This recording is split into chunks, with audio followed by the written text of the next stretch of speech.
Kilo, Macabre 101. Yeah, we got it locked. Spread love the Brooklyn way. Yo, homie, run the tape. Won't the gammy don't run the tape. Read as laws like a Movie talk heavy, it's me and my man. Hotheads in the chat, podcast like a man. From the cave to the screen, we don't follow no plan. No feeling spared, podcast like a man. Arguing all night, your movie might get slammed. Don't be soft online, podcast like a man. My breath smell hot like mama wanna enrage. I dissect scripts like I'm ripping the page. If the sequel corny, I don't sugarcoat. I put the word on the street, get ready for pure smoke. Superhero flick safe, nah, question the code. If the origin story weak, I'm exposing the load. Man cave chatter, but the intellect wild. This is grown man talk, this ain't for your child. The number one BS guy, certified menace. If the hype feel paid, I dead it in 10 seconds. I don't cheer for brain, I cheer for the craft. If it's mid, it's mid. Stand on that math. Man, listen. Opinions swing heavier than common threads. I don't care who mad, I said what I effing said. Blockbuster budget, still can't say that trash. Seen better plot scribbled down in my 3rd grade class. Comic drops hit, new arcs, new heat. If the retcon stupid, it's dead on receipt. Nah, trolls talk greasy, but the info precise. Break law so clean, make you go read a book twice. You don't like the review? Cool, go debate. I'm eating popcorn, sipping on a give a fuck shake. It's the Man Cave podcast, we don't need a plan. We talk reckless on purpose, podcast like a man. We talk heavy, comics in my hand, hotheads in the chat, podcast like a man. From the cave to the screen, we don't follow no plan. No feeling spared, podcast like a man. Arguing all night, your movie might get slammed. Don't be soft online, podcast like a man. Nerdy new savage, understand? My proud 101, on a podcast like a man. Yeah. Global takes, but the mood real grimy. Convo get loud, but the vision stays shiny. If the series fell off, I call that BS in a minute. I remember when it was good, nah, that's not finished. You wanna know why? The fandom divided. The man in the chair keep the hotheads excited. Receipts on deck, no influence of fog. I don't need a sponsor to say something wrong. Spread love the Brooklyn way, but check it. Critique comes sharp when the craft get neglected. Laugh through the chaos, but stand on the truth. Man cave debates, leave dents in the booth. Podcast like a man. Won't be no man the tape. We no wise like a man. Won't be no man the tape. It's like a man, like a man. Talk heavy, limits in my hand. Hotheads in the chat, podcast like a man. From the cave to the screen, we don't follow no plan. No feeling spared, podcast like a man. Arguing all night, your movie might get slammed. Don't be soft online, podcast like a man. Nerdy new savage, take a stand. My Man Cave 101, podcast like a man.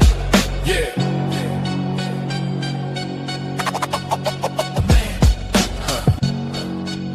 Yeah. Opinions ain't safe. Feelings ain't protected. My Man Cave 101 podcast. We said what we said. At me if you got a problem. Word. Ladies and gentlemen, welcome on in to episode number 208 of the Man Cave 101 podcast. Tonight, we got a lot to talk about. So we're going to do a live reaction to Mortal Kombat 2 trailer number 2. We are also going to be talking about Sony CEO had a lot to say about rebooting, Marvel, and a lot more. There's a lot going on in there. And breaking Netflix, Warner Brothers, Paramount drama news coming up in the nerdy news momentarily. But you know, first we got to get to introductions and the comic corner before we get into all that nerdy goodness. Let me introduce the guys before we get started here. Live from the Man Cave, it's Kalo K, the Mama on a Godfather. Leo, what's happening?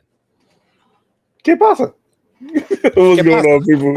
What's going on, my people? What's going on? Spread love, it's the Brooklyn way. Big Chase, what's happening? The world is very different now. The world is indeed very different. Very different now. Oh man, I of course am your man in the chair, Aaron. So yeah, we got a lot to get into tonight. Listen, before we do all that, obviously, it is time to to have Leo pay for his sins of the week. First off, gentlemen, cheers, happy Thursday, happy Nerd Day, all that good stuff. A lot to talk about tonight. Stay with us. We will get into Mortal Kombat 2, the trailer 2. Stay with us. Hang out. Have some laughs. Have some drinks. Have some fun. All that good stuff. Watch Leo drink. I'm gonna slap him a couple times. I hope. Hell no. So if I feel like the game is rigged tonight, it gets rigged tonight. Oh boy. Leo, take it away with the comic corner, sir. Welcome, ladies and gents. If you're new here, this is where I pay for my sins, and also this is where we tell you what books you should pick up this week. So obviously, the books are going to obviously have either a first appearance, a cameo appearance, or just a very dope cover. If you guys is also where I pay, where is also where I As you can see, Leo's already started drinking. Yeah. So I am contractually obligated to do this every time I get a name wrong, a writer or artist or a cover artist. I have to drink. So please don't let me drink by myself. And I guess let's get this shit going. All right. All right. First book up. Oh shit. I did that. Oh, wait a minute. Did I not? Oh yeah. Do I have to stop you already? No. Okay, I got it. Drink that. Yeah. No, you didn't. It's okay. Oh God! All right. This is a Spider-Man and slash Venom Death Spiral. This has the first appearance of the Torment, a serial killer. This is also has 17 variant covers. This book begins with the death of Spiral, a crossover that continues in the Amazing Spider-Man number 23, followed by Venom number 255. So this book lies in between that. So this is going to give you a new villain, I guess. So the cover artist is Ed McGuinness. The artist. Okay, I did do it right. The artist is Jesus Sazi. Says? Yeah, you said it wrong twice. I'm gonna say says. Yeah, I'm gonna say says, and you're gonna drink. This is what it looks like to me. I don't know. I could be wrong, but let's see. I guess it says. And Al Ewing is the writer. Next book up is Inglorious X-Force number 2. I just thought it was dope because I didn't even hear about the first one when it came out, but I'm all about the X-Force. This is also has 6 variant covers. It also has a first full appearance of Kylie. The cover artist is R.B. Silva. The artist is Michael St. Maria. Michael St. Maria. The writer is Tim Seeley. Is it Saint or did you put STA is that a typo? No, it's STA. It's Saint. It is STA? That's Saint? Yeah. Okay. I'll allow it. Anybody who has a name that says Michael, then the STA has to be Saint and Maria at the end. That is normally okay. All right. Very religiously. All right. Thingy. All right. Next book on the chopping block is Predator Bloodshed. Oh shit. Yeah, this is number 1. This is also a Marvel and Fox collab. So this book has a first appearance of a deadly predator who went completely against Earth's fighters in a underground martial arts tournament. So I guess the predator is doing kumite now. So this book has 3 variant covers. The cover artist is Ken Lashley. The artist is which artist did I put down? Oh wait, so the Jordan Morris is the writer. The artist is Rolando Bosch. That's not what you wrote. Is it Rolando or Roland? Roland.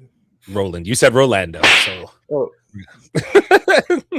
see, one Spanish name fucks me up all the damn time. I gotta stop rolling at the end, bro. What are you doing all that for? Doing a lot of rolling. Damn it. Doing a lot of rolling. This is I'm putting this book up because this is a passion alert for me from back in the day. Yeah. Oh. Okay. Star Trek's Threads of Destiny. Star Trek. Wait, yeah. What did I put on here? What was you drinking before the show? I gotta give me some of that. Star Trek. Duration. It's deviations, my guy. Deviations, sorry. I'm fucking, Yo, There's a you know, deviations. deviations, sorry. Threads of destiny. Oh my god. Got a special batch your mama wanted today. All right. Yeah, I'm sorry, my fault. I've been a little bit drinking. So this is from IDW. This is for Uhura. I forgot her name. Lieutenant Yota- Uhura. Lieutenant Uhura. Uh-huh. She used to be my passion alert back in the day. I had to put this book up. It's a one shot. Please go pick it up. Yeah. Please. Shout out and heavenly rest in peace to Nicole Nichols. Yes. Is it Nicole in the Shell? I always get that mixed up.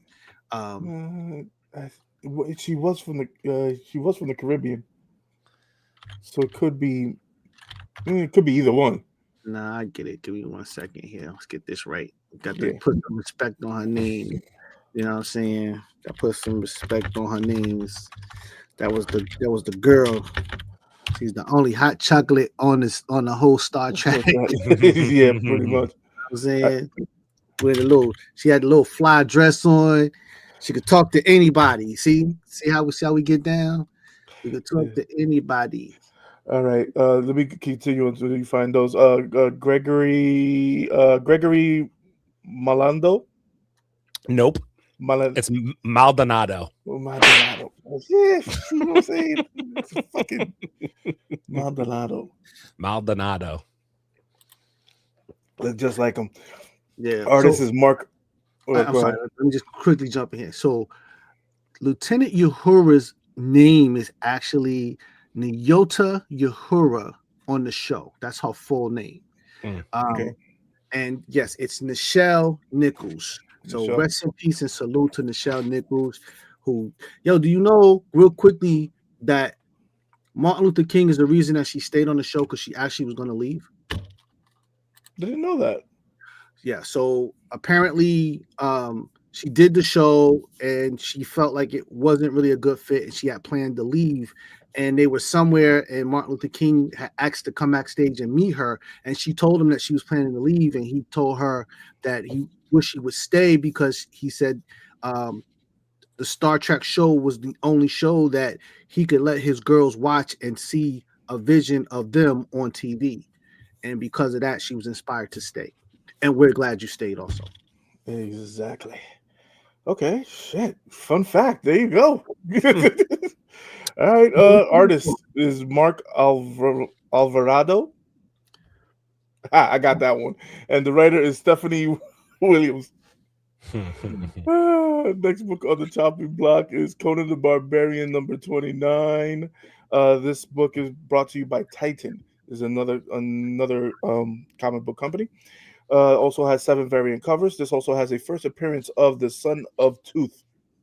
Not my rating. This is the Son of Tooth. Yeah. Conan the Barbarian used to be such a dope comic book back in the day, man. So yeah, I don't know what's going on with it now. All right, cover artist is Roberto de la Torre.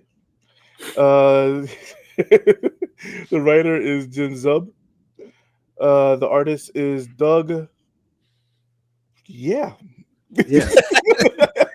I'm gonna say Braithwaite. Yes, dude, I was gonna go really left on that one. Doug Braithwaite. All right, and the last book on the chopping block is for you gamers. Hey. This is Dark Stalkers times Street Fighters or versus Street Fighters. If you guys have never played a video game in your life, if you've never played Dark Stalkers, or if you never played Street Fighter, you were raised wrong. Sorry. Just saying. This is number 1. This book has 6 variant covers. This is okay. So the cover artist is Alberto Albuquerque. That's correct. Artist is Alberto Albuquerque, and the writer is Tim Seeley. Nicely done. Yeah, buddy. Yeah. What did I get? What? 4. 4? I think it was 4. Pretty sure it was 4. Damn it, man! I was trying to. Pretty sure it was 4. Keep getting wrong with these long ass Italian Latin names. What the hell? Shorten your names. Oh, so that does it for the comic book. Sorry, that does it for the comic corner. Like we always say, support your local comic book shops. And tonight is a little bit of alcohol. Yeah, a little bit of alcohol. Not too bad. Alcohol? Yeah, not too bad. Not too bad. Oh man. Well, for of those that got 4 in the guesses, I don't have the poll in front of me to look at right now, but let's see if I can find that real quick. Let's see. Pretty sure a bunch of people said 4. I think it was a majority for whatever that 3 to 4 number is. Pretty sure. Yo, I'm gonna have to start getting my confidence. I'm gonna start giving you guys to have confidence in me just to get the 1 and 2s now, man. I mean, like 40. Why not, man? Oh man. Well, let's well, of course that's an ad. Fantastic. Love that. Of course, the ads. We have to have ads. Yeah, naturally. Let's see here. So we got yeah. It was a majority of 56%. Very nice. Very nice. Very nice. All right. Fantastic. Well, let's get into these comments here. For those of you keeping track at home, your second favorite game of the week, which is who was the first person to comment in the podcast thread tonight, it was Taurean. And he said, "Good evening. I may be late coming to the show this evening, but I will be here." Taurean, you never have to apologize for being late. We appreciate you being here whenever you are here, sir. And what's going on? Hopefully you'll be here soon. Yes, brother man, what up? What up, everyone? Salam, brother man. No, brother man, what's up, bro? Blessings. How you feeling? It's all good. So I hope you won tonight. He sure did.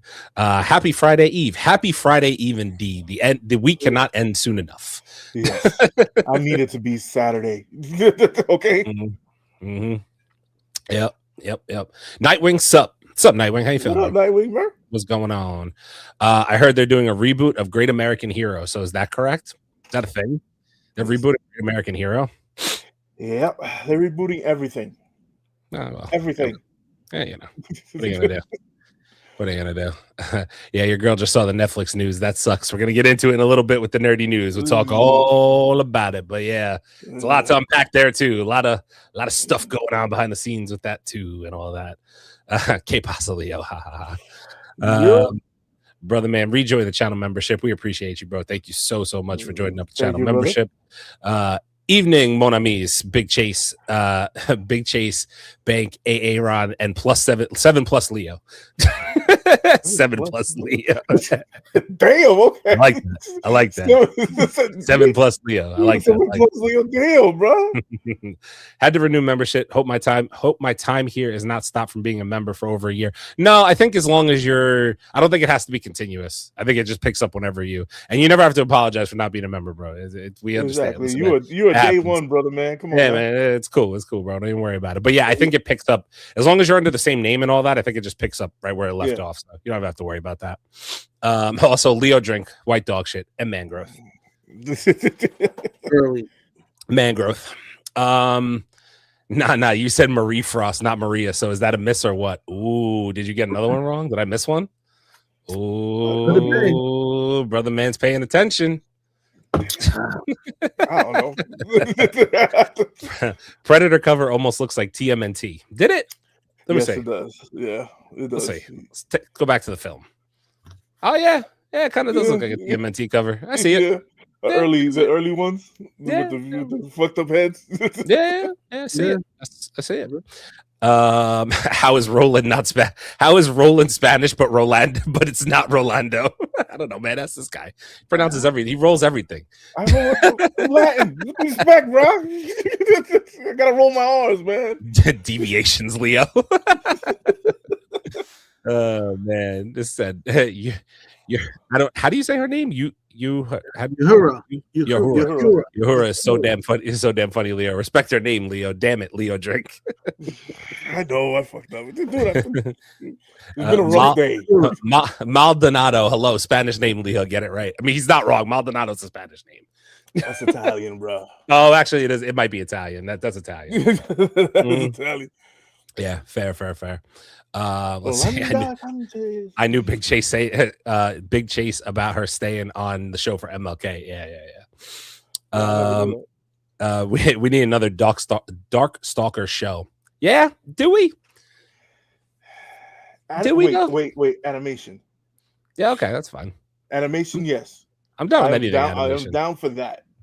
None of this live action shit. I'm done with the live action video game shit. Yeah, fair.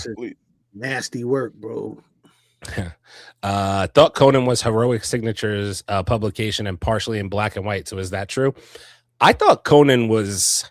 Conan is actually, they moved from publisher. The publisher is, hold on, I'll give it to you right now. I think at one point the graphic novel Conan is now Titan. Okay, yeah, I think at one time they might have been the graphic novels might have been black and white manga style and whatnot. Until actually one of the first books was actually black and white. When they came in the magazine covers type of joints. Yeah, the big joints. Yeah. No, Leo got 5 tonight. Okay, that's fair. He got 5 tonight. How has the slogan? Hacksign salute. Hacksign, what up? Appreciate you. What's going on? Also, Taurean won tonight. Clap. Hey, Hacksign, you gotta change that PS4 to a PS5, bro. They're taking away the servers. You're about to get deleted, bro. You better hurry up and change that image. You might want to change to a Steam Deck. I'm just saying. You might want Steam Deck or PS5, bro, because your server's about to get disconnected. Mm-hmm. Oh man, well, nerdy news and rumors of the week. Why not? Yeah.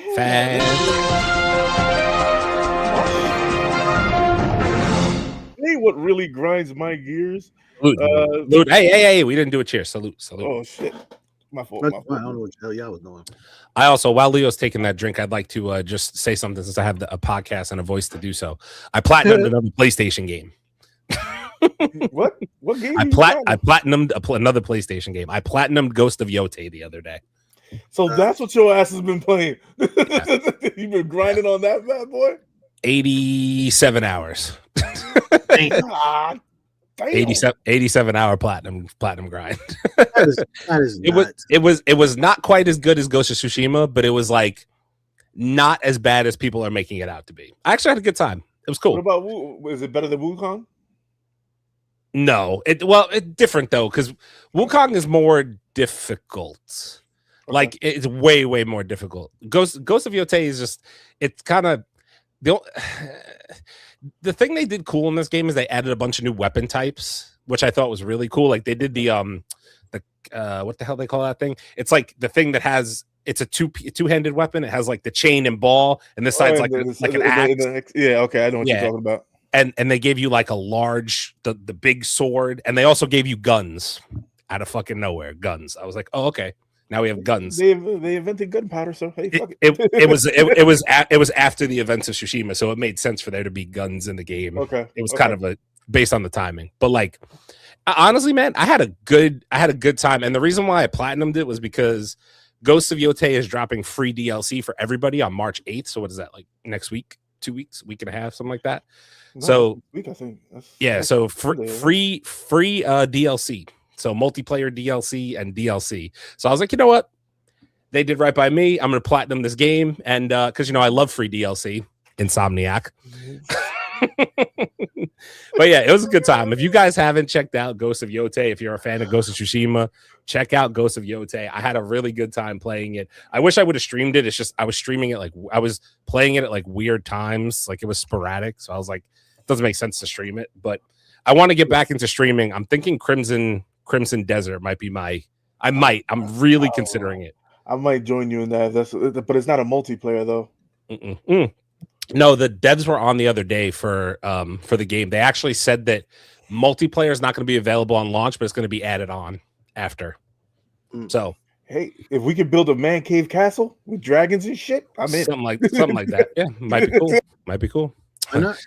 Maldonado is a common Hispanic name found in Spain, Mexico, and the U.S. Leo. Maldonado? Okay. Spain, Mexico. Okay, I give it to you. What up with the Discord news about age verification? Is that true? Man, Discord's whack. We might be changing, ladies and gentlemen, because there's a lot of things that are going on with Discord, Instagram. Oh, if you guys have your Instagram chats on, they're looking at your shit. Yeah, so Discord has paused that for 6 months. Because the backlash on it was absolutely staggering. So I guess they're gonna figure out what lie to tell in the next 6 months to put it back in. But listen, we say this all the time, and I tell people all the time, all of these platforms have a definitive lifespan, and at some point, people simply move to the next thing. And when you do stupid shit like this is what happens. You know what I mean? So, we not be on Discord soon. There's already like 2 new platforms out. Yeah, there's a new There's a new type of Discord that's out with guaranteed protections of all your text messages, all your chats, all your information gets definitively protected. There's also a new thing for Instagram, since Instagram is about to die out because your group chats are going to start being leaked and they can be able to use your shit. TikTok as well lost 150% of subscribers. And there's already a new TikTok app that everybody's going to. So, what is it? If you guys see the Discord down for a while, that we might be changing over to the other one to protect y'all information and our information. So just to let y'all know. Exactly. We don't want the group chat out there in the ether. Well, calm down. You're gonna have people thinking that there's like really bad shit going on in our group chat. There isn't. Come on, relax. You protected in here, but out there, outside in the ether, it's a little savage. And here, you good. Fair. There's probably a lot of gooners in Discord. There's definitely a lot of gooners in Discord, and there's a lot of bullshit with Discord. There's a lot of people who try to hack you. There's a lot of stupid shit. In Discord, like Discord's like it's a cool platform as far as like all the shit that you could do with it, but like I don't know, there's like so much nuance to it, you know what I mean? Like I don't know, it's I don't even know it all that well. I honestly just picked it up recently, and it's I don't know, but either way, they're still fucking playing games like always. Yeah, pretty much. What else is new? All right, so let's start off with this. Daredevil Born Again season 3 will move past the Mayor Fisk storyline.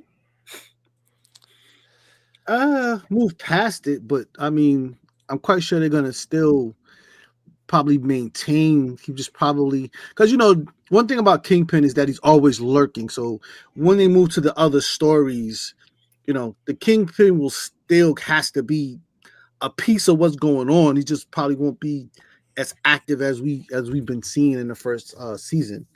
I know the second season better be moving. I want some no bullshit.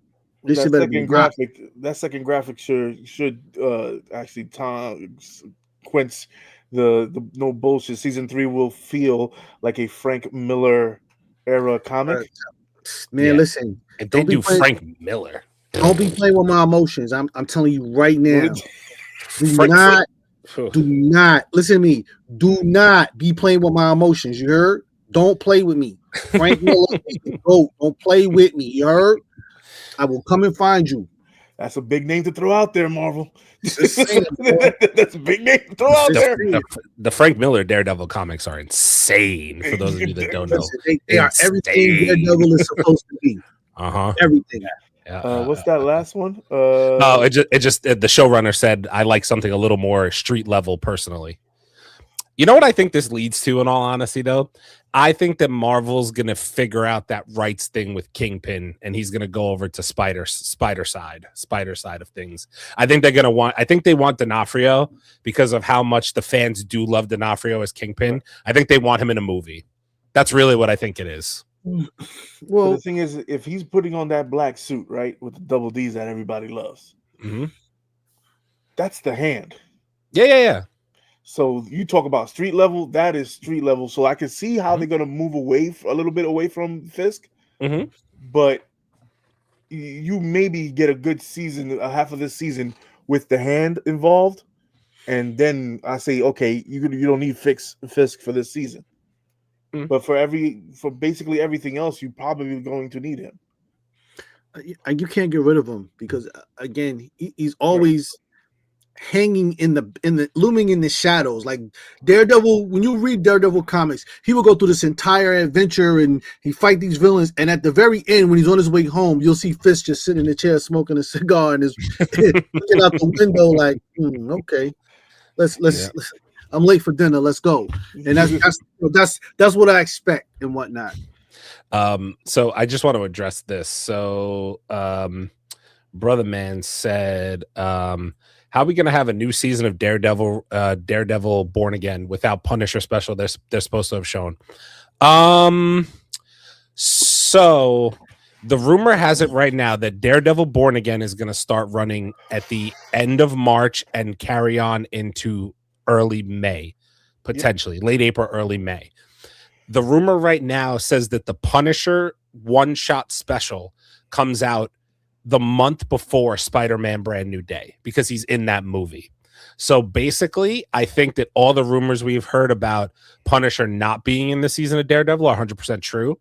I think that they're going to do a whole separate thing with him that leads him into the Spider-Man side of things. And then maybe if they decide to bring him back a little bit in season 3, they go that route. I don't know where else he fits in movies as far like moving forward, but I think he kind of does have a fit in Brand New Day a little bit, the way they're lining it up. So it's one of those things where it's like, to be honest with you, I love the sound of all that. Like, because I think he'll be dope in a Spider-Man movie depending on how he's used. God, I hope Sony let them really do something cool. Yeah. And then secondly, because they already said that like it's going to be like a toned down Punisher, which I'm like, I don't know how that's going to be possible because it's the Spider-Man project's not rated R. So I'm like, hopefully they towed the line a little. That's my whole thing. But they need to make this fucking thing rated R. You got the Punisher in this shit, man. Yeah, but they never will with Spider-Man though. That's the problem. Spider-Man's never going to get a rated R. Never. It never ever will. Sony won't let it. This is the thing. When Spider-Man is you got fucking comics. There's something called a book, right? Spider-Man grows the fuck up. What is that? And has real life problems, and he handles it like a G. Well, let him do it. I think the thing with that is because allegedly Brand New Day is going to skip the college years of Peter. Yes, supposedly. So I think that you might be. Again. Yeah, but I think you really want to know what I think. I think because Spider-Man has made so much money, every Spider-Man movie's made $1 billion. Yeah. They're not going to break the formula of making it darker because why would they? Because then it deters people from going. Oh, my kid can't see this movie; it's rated R. Yeah. So why would they change it if the formula is working? Sorry, I mean I get where it is from a financial standpoint. Sony's about money, but at the end of the day, they hold the largest IP for Marvel right now. And they're saying, if it ain't broke, don't fucking fix it. We might not be able to fix anything else that we do, but that Spider-Man shit you're doing is working. So don't change anything. Well, I mean, listen, I'll tell you, I absolutely hate when he's in school. Like, I didn't come here for that. You know what I mean? Like, I hate when he's in school. I think it's annoying. The whole thing with Peter Parker, you know, the whole drama between, him and Mary Jane. I didn't come here for this shit, bro.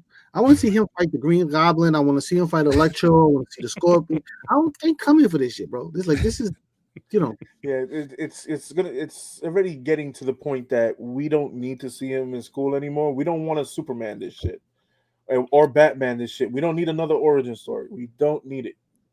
Yeah, I mean, we're going with this last origin story. The next origin story should be Miles Morales. That's the last person that we should see in fucking school in the Spider-Verse. In a live action, I mean. That's the last person we should see in the fucking no more after that. I don't want no fucking origin stories at all. Like, listen, we at this point, everybody's familiar, everybody understands. Get to some real good storytelling. What you guys tell me all the time. What about the common folk? Listen, no, it's not that. It's what about them. Understand, like Aaron was saying. They need to make this money. So this $1 billion comes not from just the core, but from the common folk that bring their kids along. Spider-Man is similar to Superman, where there's generations that grow up loving him. Old guys like us remember Under Rules back in the day. The most popular one sold was, Superman and Spider-Man. You know what I mean? So now old guys like us are bringing our kids to get some Spider-Man pumped into their veins. So they got to make this general audiences and whatnot. I'm not necessarily happy about it because I'd love to see a dark Spider-Man would just absolutely take shit to the next level. But, they made billions. They're not going to change it until it doesn't make billions. Exactly. That's exactly right. Hacksign said, "Am I doing it right?" That looks like a PS5 to me. Yes, when you take a PS3 and a PS2 and put it together. Yeah, there you go. There you go. Maybe the servers will let you in. Maybe they'll let you in. I mean, you added them up. Yeah, but Punisher was at the end of Daredevil Born Again season. So how they skip him? Because technically he just left on his own. He didn't. There's no tie-in there. And he's locked up. There's a tie-in at the end of Daredevil, but technically speaking, he just escaped. He locked up and he punched the guard, and that's the last thing you see. So he could just be off doing whatever at that point. There's no necessary. He doesn't have to be in the next season of Daredevil. All depends on where it goes. Plus, do you really think that they're not going to hit you over the head with? They already confirmed Kristen Ritter's back as Jessica Jones. So, like, do you think they're going to hit you over the head with all these people in the next season? No, it's going to be Kristen Ritter, and maybe you'll get like this is what I think is going to happen with Daredevil. I think season 2 is still going to start a little slow. I hate to say it that way because it can't. To this guy's point, he said it. This season better be good. I think it's going to start slow, and then I think by the end they're going to tease Michael Coulter's return and Iron Fist's return into season 3, and they're also going to tease the Hand. They're not going to bring you the Hand this season. They're going to tease it going into the next one. It's going to be just enough to get you to care to come back for one more season next year. Yeah.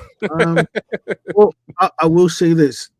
Everybody's going to have to be careful because, again, all of these things have a definitive lifestyle, and what they're planning or ready to do with Doomsday and Secret Wars and then the X-Men coming saga, there's just not, there's not a lot of seats at the table, Gunny. Like, you're going to have to, get what you need to get out and then, and worry about tomorrow. It's a matter of time before subject matter interest for audiences change, and you're not going to be breaking $1 billion. Hey, for my paycheck purposes, do not mention James Gunn on Marvel shit. No, I said Gunny. That's from Shooter. So it's just mess up my money. This payroll is fucked up over here. The mouse is watching. It is what it is. No, that's a quote from Shooter. But it's almost time for dinosaurs to come back in, or cowboy movies to come back in. So whatever they're gonna do, they need to do. Pack it all into a movie, make it dope, get it out. Because one thing's for sure, if you wait too long, animation movies and Little Mermaid will come back around, and that'll be the new thing, and you won't be able to sell a superhero costume to 4 people. These things have a definitive lifestyle. It just is what it is. I just want to address a couple more Brother Man's comments. Spider-Man also had some run-ins with the X-Men, so how'd they skip all that as well? Well, hard restart after Secret Wars, bro. They ain't skip it. It's a hard reset. Yeah, it's a hard reset. A hard reset after Secret Wars. You know what though? It's funny that Brother Man brings this up because it's actually a perfect transition to my next slide that I have here. If you want to just jump right into that. Also, he escaped Daredevil with no consequences. He's the Punisher. He can do whatever he wants, bro. You see how many of those dudes, those henchmen he took out on his way to getting captured? He's the fucking Punisher. Are we kidding? Come on, man. But also, Spider-Man has some runs with the X-Men. So the crazy rumor right now is that Sadie Sink is confirmed to be playing Jean Grey in Spider-Man Brand New Day. Now, I just want to preface this with you guys because I had to do some digging into this. So the same person who leaked this is apparently the person who leaked Robert Downey Jr. as Dr. Doom 2 months before it happened. So we're at that couple months out from Spider-Man Brand New Day. This is not one of the casual leakers. This is somebody who's actually hit on Marvel stuff in the past. And he's saying Sadie Sink is not any other character. She is Jean Grey, and this is the reset to the X-Men saga coming to the MCU. This is going to be their introduction to the X-Men getting a kickoff in the MCU down the road. So I don't know how we feel about that. We'll see. I mean, listen, all I know is that Spider-Man Brand New Day is getting crowded as hell. Mm-hmm. It's getting pretty crowded in here. I really hope that they bring this shit home. We're supposed to be staying grounded, people. You know what I will say? If Sadie Sink is indeed Jean Grey, I don't hate it. I like Sadie Sink. This is going to be and what I'm saying is, take everything. This is all just speculation, so take everything I say with a grain of salt. This is a complete I'm assuming. If Sadie Sink is our Jean Grey, just look how young she looks. They're really going for young X-Men if they do this. You know what I'm saying? So like my thing is all the other rumors we've heard in the past about the young actors that are going to play Cyclops and Taron Egerton's going to play Wolverine, all that shit comes to light if she's really Jean Grey. Because I'm sitting here like they're going to do a full young cast of X-Men. That's their goal. Well, and the X-Men is supposed to be the next leg of Marvel. They're retiring all the Avengers stuff. So, why not start out with them young and then build? You know what I mean? At this point, we've seen the OG X-Men and all of that. So now we can go into other things. But this is the thing that I'm concerned about. Has she read the book? Sadie think? Probably not. Let's just hope whoever hands her the script has read the book. I don't know that Sadie Sink is One of us? No, I doubt it. Highly unlikely. What I will say though is that I know for a fact this is my thing with the X-Men, and I don't want to because I'm gonna sound like that. But it's like I've been very like hesitant with the MCU lately, as far as like they've in my opinion, a lot of recent things have been kind of fucked up. But like I know how much Kevin Feige loves the X-Men. When he was like a kid before he was Kevin Feige, his whole thing was he was the person behind the scenes that helped build that. He was handing out comics and shit. I know how much he loves the X-Men.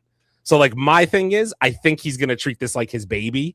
And I think he's going to be very hands-on with it because he doesn't want to see a fucked up X-Men, especially since the Fox X-Men, call it what it is. Like, sure, there's some cool moments in there, but for the most part, the stories weren't that great. You know what I'm saying? And she better, and I hope she's not using the Fox universe as a fucking reference to bring it into fucking the MCU. That's what I'm hoping. Nah, they're gonna completely kill off the Fox universe shit. I think so. I think Doomsday they're all done.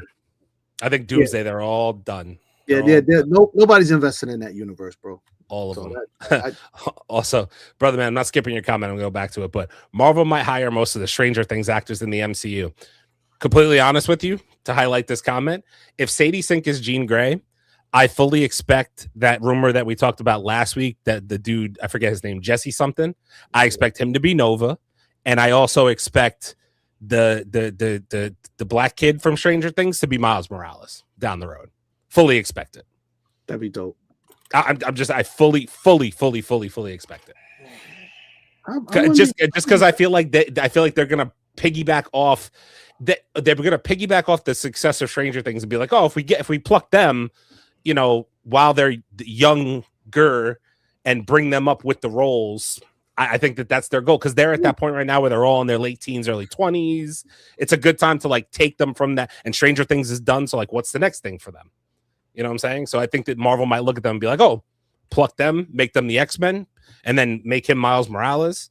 Because I don't think that Tom Holland's going to play Spider-Man forever. I don't know how many movies he's got left, in all honesty. He claims he doesn't want to.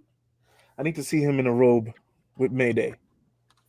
Oh, that's how old I want him to be when he quits. When he retires from. Yeah, exactly. I need him to be that. I need him to be that old. Okay, he ain't going nowhere. Keep your ass where you at. I honestly would be interested to see them take on an X-Men Evolution route. Ooh, X-Men Evolution. Interesting. You want a lot, bro. You want a lot. With all these people, what's the actual storyline going to be with Brand New Day? Kind of ridiculous. And Jean Grey didn't get younger because she gave Dark Phoenix. So what the hell? Yeah, brother, man, I get what you're saying, but I get the point about all the people in Brand New Day, but the thing is with Spider-Man, that's kind of the MO. I mean, not so much the Phoenix and the Punisher stuff, but like you have to admit, he has interacted with Punisher. Spider-Man's interacted with everybody in the MCU. You know what I'm saying? So there's really, you can do whatever you want with it, including, like you said, the X-Men. So like there's tie in there, but it's like, does it become, we're just throwing the kitchen sink at it because we want to, or is there actually cohesive, good story there? Plus, so I can understand that point. But you also got to realize this all ties into Doomsday and Battle World and Secret Wars. That's what it's doing. Mm-hmm. That's why you got the Fantastic Four. That's why you're getting the mutants. That's why you're getting the mention of mutants. That's why you're getting Doom. This is all the reason. This is all leading up to Secret Wars. Everything is leading up to Secret Wars and Doom and Doomsday.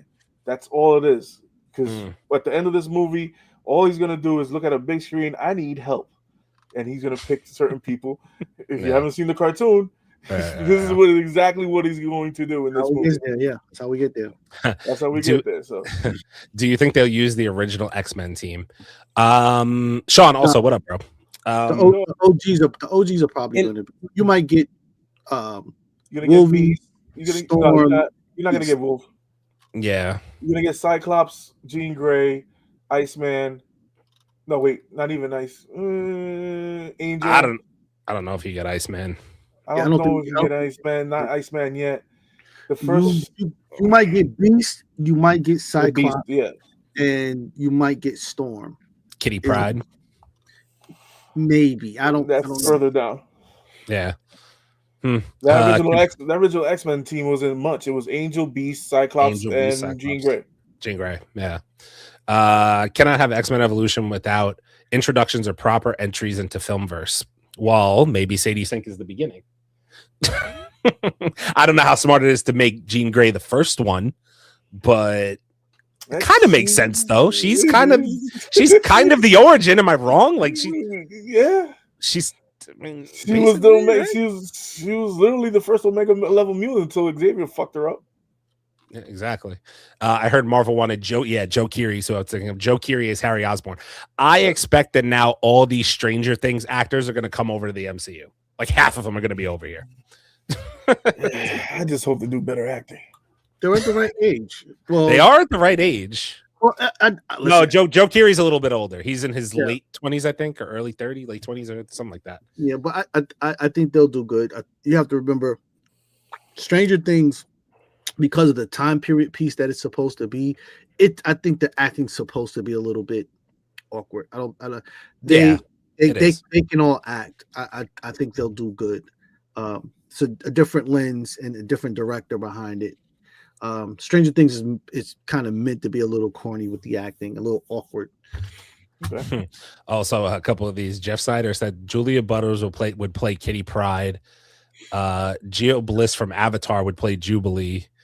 The X-Men 97 lineup is the most popular X-Men lineup. Jeff Snyder also said Margaret Qualley is eyed to play Rogue. I think I heard that one. Margaret. Yeah, the X-Men 97 is the most popular lineup, but that's also Jim Lee's lineup.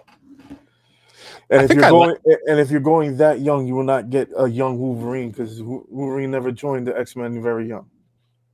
That's what I was thinking, because even Tarleton, I think that's his name, Tarleton, he's young. He's like late 20s. He's very, very young for like a Wolverine role. You will never get Wolverine. You will never get Iceman. You will never get Jubilee. You will never get Nightcrawler. You will never get in the X-Men 97 run. Also, Wolverine won't be in my first X-Men movie. Leave him alone in the Canadian woods. I mean, you know, it's going to be interesting to see what they do with Wolverine moving forward, man. I don't know. The podcast it was actually a pretty good take. Start with Wolverine where he left off with his brother running away, and you show him in different eras of his life. You show him in the Silver Sable era. You show him in Lady Deathstrike era. Then you introduce him into the MCU. If you're gonna change the actor and do it young, that's the way you do it. Because those stories haven't been told yet. Fair. And imagine Japan Wolverine. They're not ready to tell that story. Yeah. Iceman was in X-Men before Storm and Wolverine. He was the beginning. Yeah. He was in the beginning before leaving. I wouldn't hate an Iceman. Iceman's dope. Yeah, he was, but in terms of where they're going right now, I'm not sure that they. Iceman's never been kind of integral to connecting other superheroes. In the comics, he's a mainstay. In the comics, I feel like he was a mainstay, but. Yeah. He was always a mainstay, but to me, none of the stories was ever really centered around him. He's always a supporting actor. Yeah. All the other characters had connections to other. Because who's Iceman's nemesis? Cup blower. Terrible Cup blower. What? It's cup blower.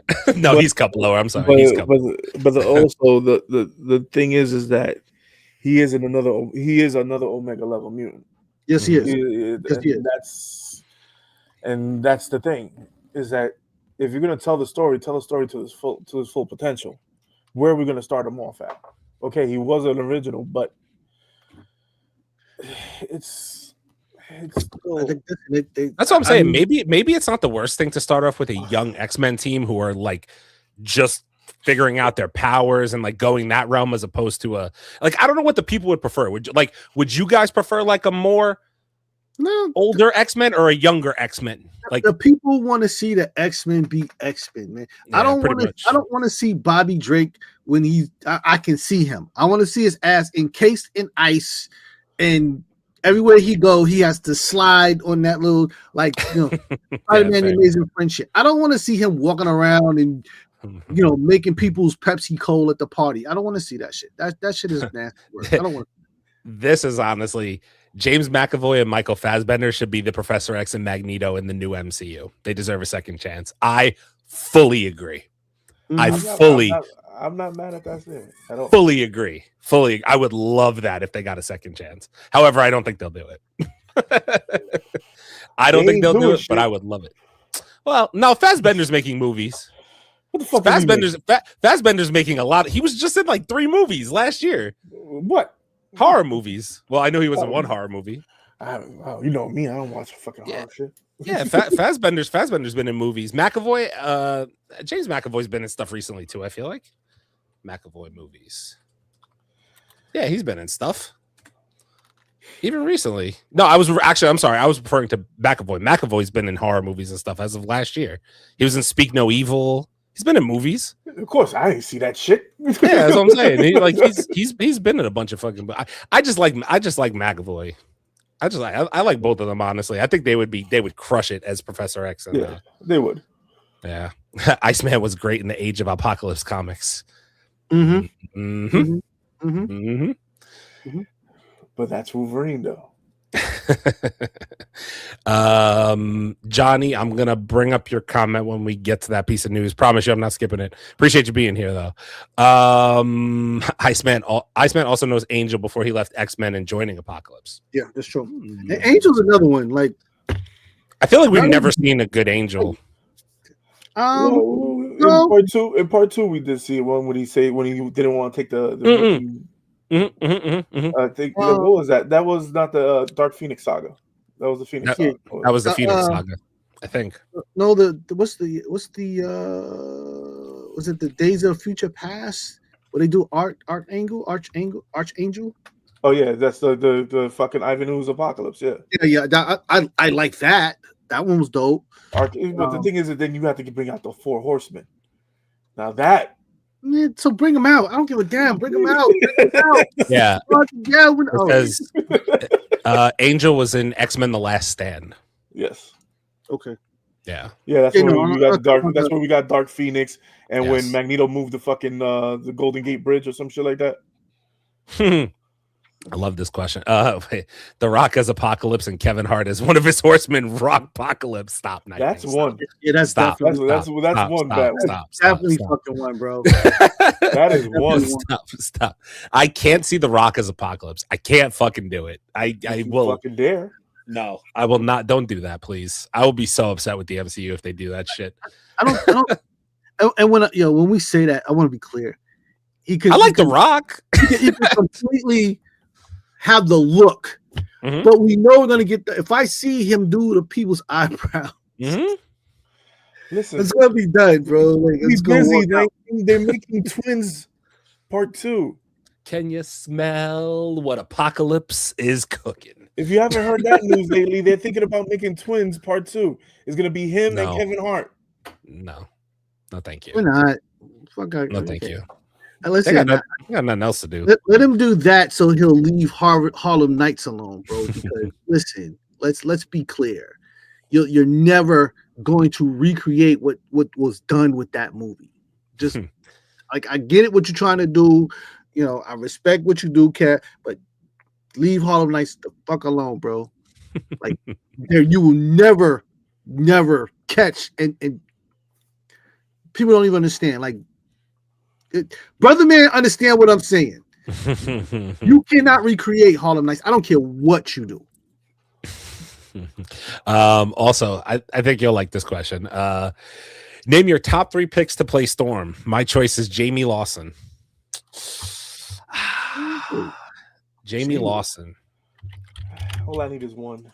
Jamie Lawson is from she was in Sinners. Yeah. She was also in the Woman and the Woman King, and she was in the Batman. Yeah, she was in the Running Man. That's not bad. That's not bad. Jade Cargill. Jade Cargill is our number one. Jade Cargill. Don't even care. She's just a unit. She's a nerd. I don't know about all that. I don't think she's a nerd. For her to know Storm, and in wrestling, that just means she likes the look of Storm. No, that means that she knows the character. She got it right. Maybe. Yeah, my number 2 is Tika Sumpter, bro. Tika Sumpter. Tika Sumpter. Tika Sumpter was in the Tyler Perry's Have and Have Nots. She was in what was the other one? She was in Ride Along. She played Kevin's wife in Ride Along 2. I know who you're talking about, actually. Yeah, and she played in both Ride Alongs. She was in, was it Sparkle? I think it was. She was in Sparkle. You pull up Tika Sumpter, you'll see her. Tika Sumpter can completely pull that off.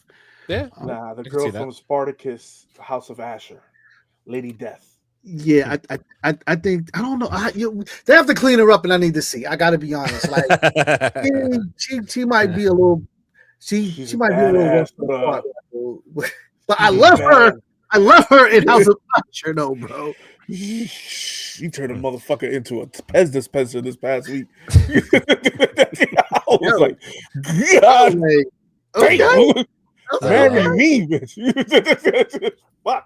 What about Sinister, Emma Frost, and Hellfire Club, or even the Morlocks? You're probably gonna get more than a mention of the Morlocks. Ooh. Hellfire Club might be a thing. Sinister and Emma Frost. I think Sinister's a thing. Maybe. Sinister's coming. I think the problem with Sinister and Emma Frost is the complexity of the story. In order to get people to understand who they are, what they do, and be able to just kind of put them in there. X-Men 97 started it off. We went from the 97 original and now to this one. If you ain't know Mrs. Sinister yet, look a fucking book up. What's that? True. What's that? Twice you mentioned that front cover and the back cover, and it has a lot of good pictures and words. Oh, you mean I put my cup on and just. Oh man, the Sonic movies. Yes, Taureans was in the Sonic movies as well. The Sonic movies, yes. Also, what up, T? Let's see here. How would the MCU explain the Holocaust story of Magneto in the MCU? I don't know, man. They don't have to anymore. I was gonna say I don't know if they necessarily have to. The two OGs, the fucking Sir and whatever, they already explained the whole Holocaust story. Sir Ian McKellen. Yeah, Sir Ian McKellen already explained that whole fucking story. We don't need to go back to it. And so did Fassbender? No. Who you talking about? Yes, he did. Actually, he did. Fassbender did. Yes, Fassbender did. With Sydney Sweeney as Emma Frost. Sign me up. I'm here for it. Yes. Please. Yes. Yes. Yeah, I'll take that casting any day. Yes. Just yes. All the way yes. I could see Arsema Thomas as Storm. Arsema Thomas. Oh, okay. We got to look that one up real quick. Arsema Thomas. A little small, but I got you. Yeah. Yeah, I hear you. Cannot defeat or have Apocalypse without Sinister, Emma Frost if they go that direction or mention it. I fully expect Sinister. Yeah. I fully expect Sinister.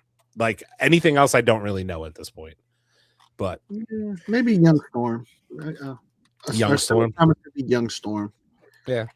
Yeah, if they do As something long as in the it's favor. not Cynthia Erivo. Just anybody but Cynthia Erivo, Listen, please. We're gonna stop. Please. We're gonna stop putting that even in the air. Like we're gonna stop. We're just gonna stop Because that whole rumor needs to go away immediately. I will start my own petition. We're not doing that. All right. Okay, so let's keep it going. Terrifier 4 will be released in cinemas on Halloween 2027, and also this will be the last of the Terrifier. Yes, because we done killed everybody in 8K. If you have not seen the Terrifier yet, most of you probably don't. You have to be a real fan of gore and horror. It's not a spooky. It is gore, it's horror, it is blood and guts. Anytime the actor on the scene had to get up because he had to go throw up in the middle of the scene, you know it is next level. Yep. All right, so we got let's see. Let me jump around a little bit. Okay, so animated series of Venom is supposedly officially in the works at Sony, and also Sony is supposedly rebooting the whole Spider-Verse universe. Yay! Okay.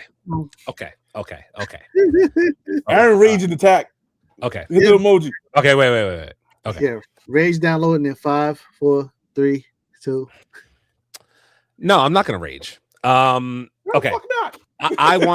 No, because I want to be honest with you guys. I want to talk about this whole thing. So, Sony, go fuck yourself. Second, no, I'm joking. All right. So I actually listened to this entire interview. So Sony CEO Tom Rothman had a whole interview talking about Marvel rebooting, all this stuff. I pinpointed everything here. I'm just going to read it out loud because I know audio listeners, all that. So, I wanted to highlight a couple of things he said because I listened to his whole conversation. So, in the course of the conversation, he did confirm that Sony will reboot their Spider-Man spin-offs as far as the villains go. There are going to be reboots, including animations. There have already been rumors the Spider-Verse is getting spin-offs with Gwen and Spider-Punk and now Venom, and Venom's going to be rated R. Okay, cool. Secondly, I want to mention these couple of points about him. He said that he called Kevin Feige a genius multiple times throughout this interview. So, and he said that the relationship between Sony and Marvel is better than it's ever been right now. It's amazing what money does. Secondly, he also said that in regards to Marvel's recent struggles, he said scarcity is value. So what he meant by that obviously was they took on too much at one time. That was his take on the whole thing. But then he followed up with nobody ever count out Kevin Feige. I think a big rebuild is on the way and he's going to course correct everything that happened. So a couple other highlights that I take away from this interview were that he said the following: No Way Home didn't make $2 billion and it finished at $1.9 billion because it didn't release in China due to the Statue of Liberty being in the movie. He said that upset him because he thought it should have been a $2 billion movie. Sounds a little greedy to me, but okay, I got you. You still made $1.9 billion. Secondly, he said Brand New Day will not include the Statue of Liberty, so it will be distributed in China, which is kind of a leak, I guess, because if it's not, you're not going to see the Statue of Liberty. Wait, hold Go on. ahead. Is that a real thing just because of the Statue of Liberty? Yes. Yeah. Swear to God that China, and he actually said, and I'm quoting here, this is a quote that he said. He actually said communist China did not want the Statue of Liberty. Yeah. He literally said it. Yeah, don't forget they banned the Superman movie because at the end where he floats up in the mall and he has Lois Lane kissing, like they were like, oh no, we can't do that. So yeah, it's a thing. Oh fuck Yeah. that. Yeah. So listen, there's a lot to unpack from this interview. Here's what I want to say. I am going to remain hopeful. And by that, I mean, because of how much, I'm not going to call it kissing Kevin Feige's ass, because that's not what I will say he was doing. What I think he's doing is just saying that basically he's saying he knows Kevin Feige's acumen and love for these movies, and that he knows that he could fix whatever was quote unquote wrong with the MCU recently. So here's the whole thing. I don't understand how Sony and Marvel can't come to terms with the fact that they both need each other. It is a literal symbiotic relationship. And I use that term and ironically because we're talking about Venom and Carnage and blah, blah, blah. They need each other. Marvel knows how to write the stories and Sony has the IPs for the characters. All they need to do is come together and give the people what they want. Sony would make a boatload of fucking money if they let Marvel handle the live action shit and they stick to the Spider-Verse shit. That's all you have to do here, and everybody makes money. Everyone makes money. How is it not crystal clear at this point? And I hope that that's the goal moving forward, is that Kevin Feige has a hand, because there's rumors that Kevin Feige is going to have access to more Spider-Man villains now, because we're seeing 5 of them in this upcoming Spider-Man movie. So they're being more loose with letting them use it. Cool. Perfect. I love everything I'm hearing. You're letting the MCU use your fucking characters because you realize you don't make money with them. That's the fucking problem. You don't make money with the characters. Therefore, you need the MCU to help you make the goddamn money in live action. That's it. Pinpoint blank period. Come to the realization. Let's everybody come together. Let's make a boatload of good movies and a boatload of fucking money because Spider-Man does that. That's it. That's it. All of it's about money at the end of the day. The whole fucking thing. Sony was greedy. Marvel couldn't get the rights. Now we got to come together because they realize they can't fucking do it. Yeah, You're not wrong. Basically, you basically summed it all up. That's it. Yeah, not like I have no counterpoint for that because it's true. There's nothing to argue about that. Yeah, you listen. You're not wrong. The problem is what it's always been, which is the politics and the ego at Sony, where everybody thinks that they know what to do.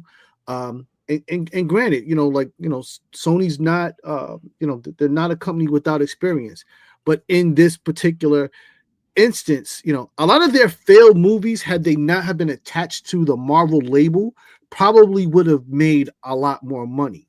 They do well with stuff that is not, Marvel, DC related, things that just have a generic title to them, generic action and, new hero nobody's ever seen. Heroes that have a history is not their forte because you can't fool the audience. We know what it's supposed to look like. We know what they're supposed to do. We know what the behaviors are. And when you go off road and you add Dancing Queen, it's, this is where the fuck ups start. So we'll see. Pretty much. We'll see. I just hope that, like you said, egos have been kind of put to the side for the sake of we have this IP, and like we keep saying, right? Like Spider-Man makes money. Every Spider-Man movie, good, bad, or indifferent, has made fucking money. The IP makes money at the end of the day. That's it. So you can make a crappy movie, in my opinion. Far From Home is a crappy movie. It made money. You know what I'm saying? Like, I don't know. I just hope that we've let egos be pushed to the side and say, for the sake of making a good product and money, let's fucking just do it. Like, cool, Sony, handle the animation shit, because guess what? At the end of the day, I can't fault people. Across the Spider-Verse, Beyond the Spider-Verse, all that, Into the Spider-Verse, two of my favorite things, with the third one I'm sure that's going to be great whenever it decides to fucking come out. 2030 at this point, who the fuck knows. But great fucking product, wonderful, so glad you're doing well with it. Stick to that. Right now that's making you your money. Let the MCU handle the live action stuff. They're better at it than you. Egg on your face. You sucked at the fucking universe that you tried to create with these villains. And you know what the problem was? This is what really highlighted it for me. You can, and maybe you guys disagree with me on this point. You cannot make Spider-Man, Spider-Verse, I'll put Spider-Verse in quotes, Spider-Verse movies without a Spider-Man in it. A Morbius movie with no Spider-Man in it makes no sense. A Craven movie without Spider-Man in it makes no sense. None of that shit makes sense to me. Yep. Because not even you gave them a mention. Oh, there's got to be a Spider-Man somewhere. Oh, like, to me, those movies don't work because they are Spider-Man villains at the end of the day, and that name is the draw. You see my point? No, you're 100% right. And again, this is ego. Somebody trying to break out and do their own franchises. Craven, of all people, belongs to Spider-Man. I don't care what you say. How could you do that? Morbius, I could maybe understand to a certain degree, But even then, Spider-Man just helps it push it and like gives a new welcoming to the audiences and who've never seen it and have no idea, which is one of the reasons why Morbius was so lackluster. Kraven was not a terrible movie. There was just a lot of plot holes in the damn movie.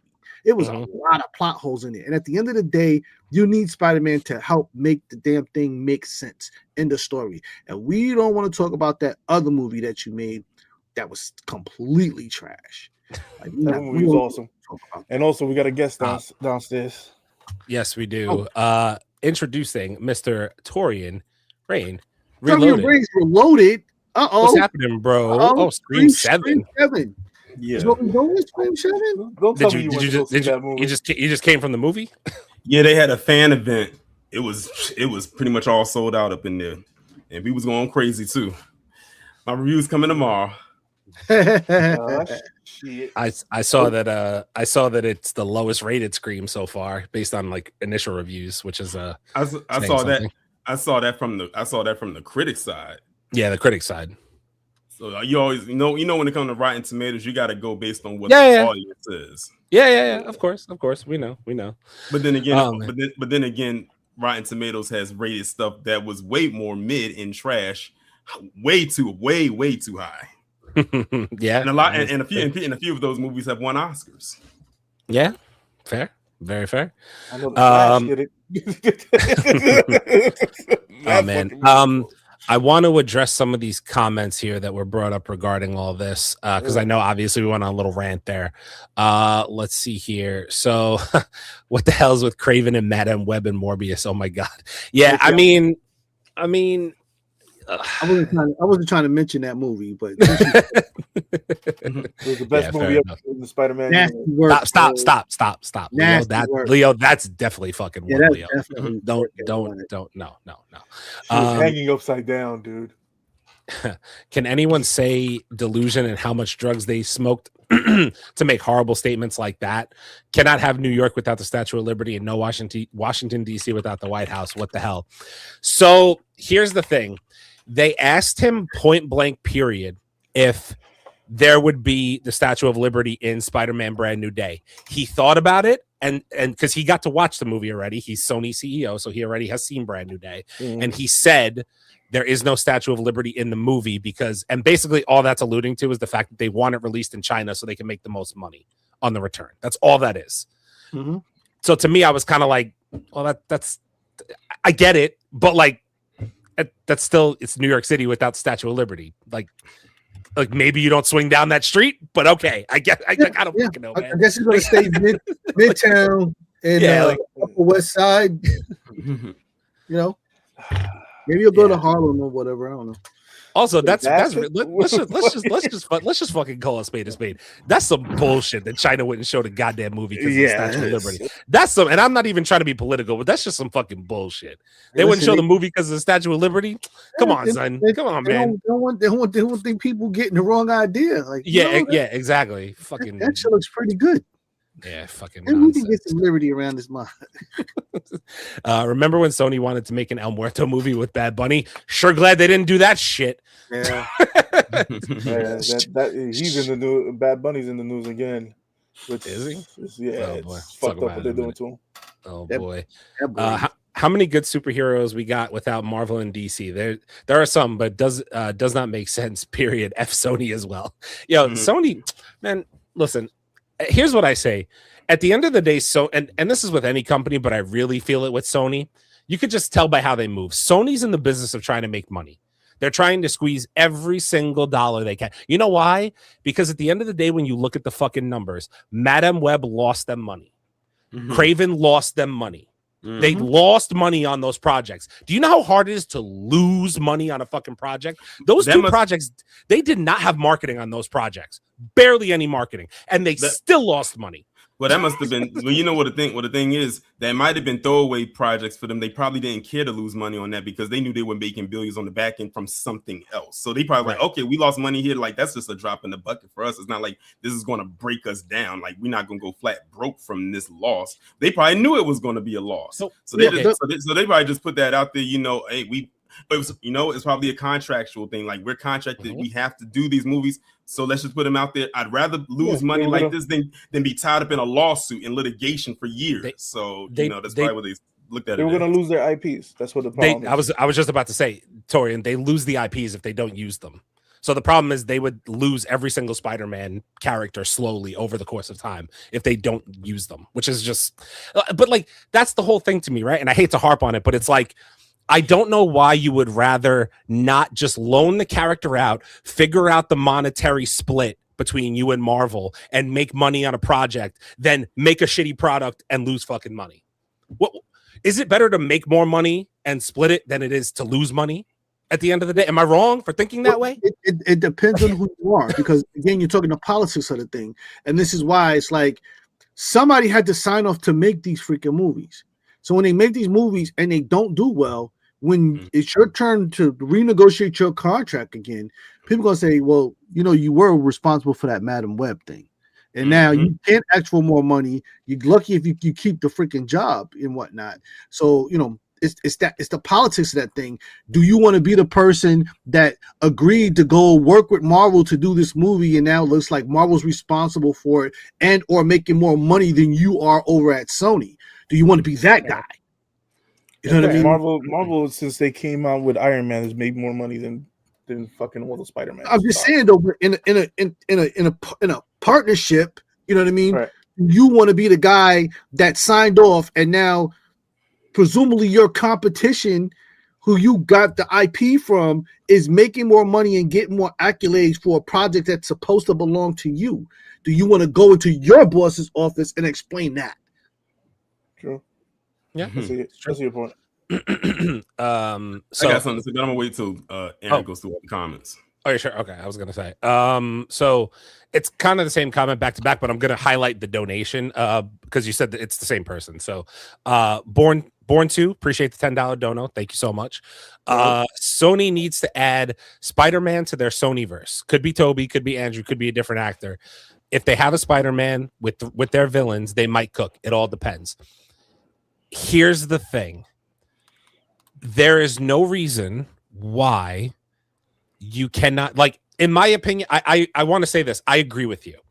I personally think it's kind of a problem because I think the real issue is Spider-Man. I want to make sure I formulate my thought right here. Spider-Man is such a huge IP and name. The problem is, realistically, if Tom Holland wasn't who he was and he was just Spider-Man, Sony could use him in movies. The problem is, Tom Holland's looking at that and going, I don't want to be in any Sony-based projects because all that does is slander me. Why would I want to do that when their projects are not good? Why would I want to be Spider-Man in that universe when their projects aren't good? So while I agree with you, I also think Toby, no offense to Toby, love him. Toby is too old at this point. Love him to death, but he is too old to come back as Spider-Man. He was older then. He's older now. He can't be Spider-Man now. He could do it as a cameo. It's fun, but he's not doing it long term. Andrew could do it, but why would he? Because of the product they put out there for the Amazing Spider-Man 1 and 2. Again, I love Andrew, but why would you, when the first 2 times you took a swing at this thing, they did dirty by you and put you in shitty fucking movies? Why would you come back and sign on again to do it? Crazy as it sounds, Tom Holland is like the only person who's played Spider-Man that was actually relatively close to what they were in age to what Peter Parker should have been. Because Tobey Maguire, people forget he was damn near 30 when he first played Spider-Man. He was definitely over 25. He was pushing 30. It's just that he had a youthful look to play someone in high school. And same thing with Andrew Garfield. He was in high school age when he played Peter Parker. Tom Holland was like the only one who was still like just kind of creeping out of his teens when he first played Peter Parker. So like that's why they could keep him around a little bit longer, and he still, even to this day, has still like a youthful kind of look to him, even though I'm sure they're moving past the high school phase of him. Like I think that's pretty much done, thank God, because you got to move on at some point. Yep. I just think at the end of the day, I feel like Sony would like to have Tom Holland be their Spider-Man, but I just think it doesn't work out because of his popularity, how much shooting time that requires. Think about it. Imagine if he was in every Sony and Marvel project. It's too much for him, especially when he has desires to do other things. He'd burn out and he wouldn't want to do it anymore at the end of the day. Because what are you going to have this kid in fucking 4 projects in the next 6 years to do Sony and Marvel shit? And don't forget stuff that he has to do outside of his career. He and Zendaya got a wedding to plan. Right. Like, and he already said Tom Holland is on record of coming out and saying he already feels burnt out and doesn't want to fucking act past like 35. He's already like in his late 20s or early 30s. He ain't gonna be around much longer. Hey, to tell you, when he says he doesn't want to act anymore, I fully believe him. He'll make all his. Think about it. Every fucking Spider-Man movie has made $1 billion. This kid is gonna retire at 35 and be set for the rest of his life and his kid's life. And think about he's good. And think about and look who his wife about to be, because she's making money on the back end. Like I'm just thinking about this for a second here. Now that we're talking about burnout, Tom Holland has 2 big movies coming out this year. This year, is he in Doomsday too? Not confirmed. Okay. He's not confirmed. We'll say that. We'll say the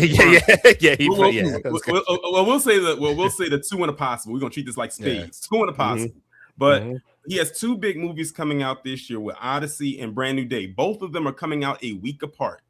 Then you have Zendaya, who is not only was love interest in Brand New Day, but also his love interest in real life. That's his fiance. She has Euphoria, Odyssey, Brand New Day, Dune 3, and Doomsday. And both of them come out the same day. Talk about a couple that's like working their ass off. I can only imagine how tight their schedules are. They probably, them working on Odyssey and Brand New Day was probably a godsend because that was the only time they could see each other. Outside of that, they were separate. Probably. Yeah, Probably. He's not burnt out. He's made enough. I would do the same shit. To tell you, you tell me I could retire at 35, be good, man. Good for Tom Holland. That's all I could say. Sorry, I missed a couple of comments. Hang on, let me just Leo drinking man growth. You ain't getting Tom Holland until he's 90. His ass ain't doing it. Hate to tell you. Fucking lightweight. His ass ain't doing it. He ain't Hugh Jackman. I had caught the part of the conversation when y'all was talking about like Spider-Man like doing dark things. I still go back to that scene where he was about to put that glider right through Green Goblin's chest at the end of No Way Home. Like that was some of the darkest stuff he was getting ready to do until Toby stopped him. You know, he was going for it. He was going for it. He's still too late. He's late in the ass. I want Spider-Man from the comic books. The man who rolled, you ain't getting that. The one who grabbed Iron Fist by the titties and threw him around the ground. Yeah, when I saw that in the movie, like when he grabbed that glider, I kind of leaned up in my chair. I was like, "Oh, he actually about to go there with this one." He actually about to done it. You killed fucking MJ, the finest. I mean, then you blame Toby's version because he's the one that stopped him. He jumped in front of the glider. Exactly. I blame all those soft ass motherfuckers. They should have killed him.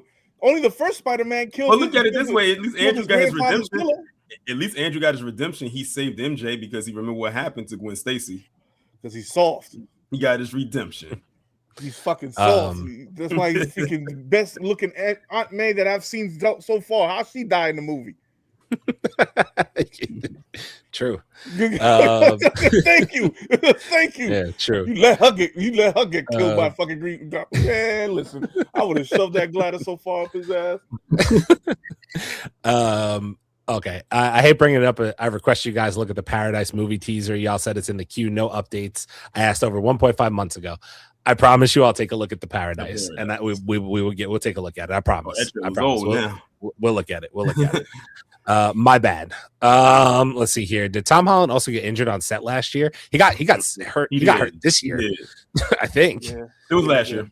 Was it last year? End of last year? It was last year because they had to shut down filming for like a couple of weeks, and I think it was a collarbone injury, if I'm not mistaken, and that's a serious injury right there. Dumbass fell off a goddamn tank. fucking light in the ass. Hey, he's doing this. Hey, Leo, he's doing this for you. So just Wolverine would have landed. Fucking Hugh Jackman would have landed and dusted himself off and said, "Let's go back again and do it again." When Brand New Day comes out, you just keep that in mind that he got that injury for you. He's doing this for little Leo. Better be doing something. Nico, my guys. Nico, what's happening, bro? Appreciate you. Nico, what up, bro? Random, but that Scary Movie 6 trailer was hilarious. Is there a trailer for it? It is. If you go watch, there's a trailer. I was getting ready to say, if you saw Scream 7, they dropped the trailer in front of the movie.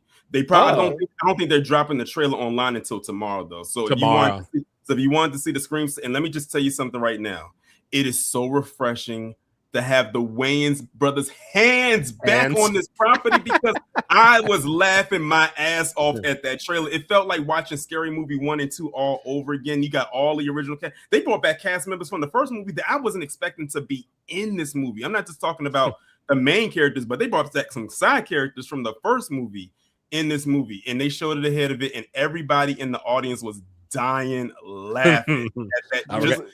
Just a minute and a half trailer. What's that? Did they bring Kevin Hart back? I didn't see Kevin Hart in there, but I can tell that they filmed this movie after, like, maybe around after Sinners came out and probably right before Weapons came out, because Sinners, Weapons, and another movie are referenced in this trailer, and all these movies just came out. So it's like they was going in with this, like with the references, but right. I think it's going to be in good hands. It comes out in June, I think June 12th, if I'm not mistaken.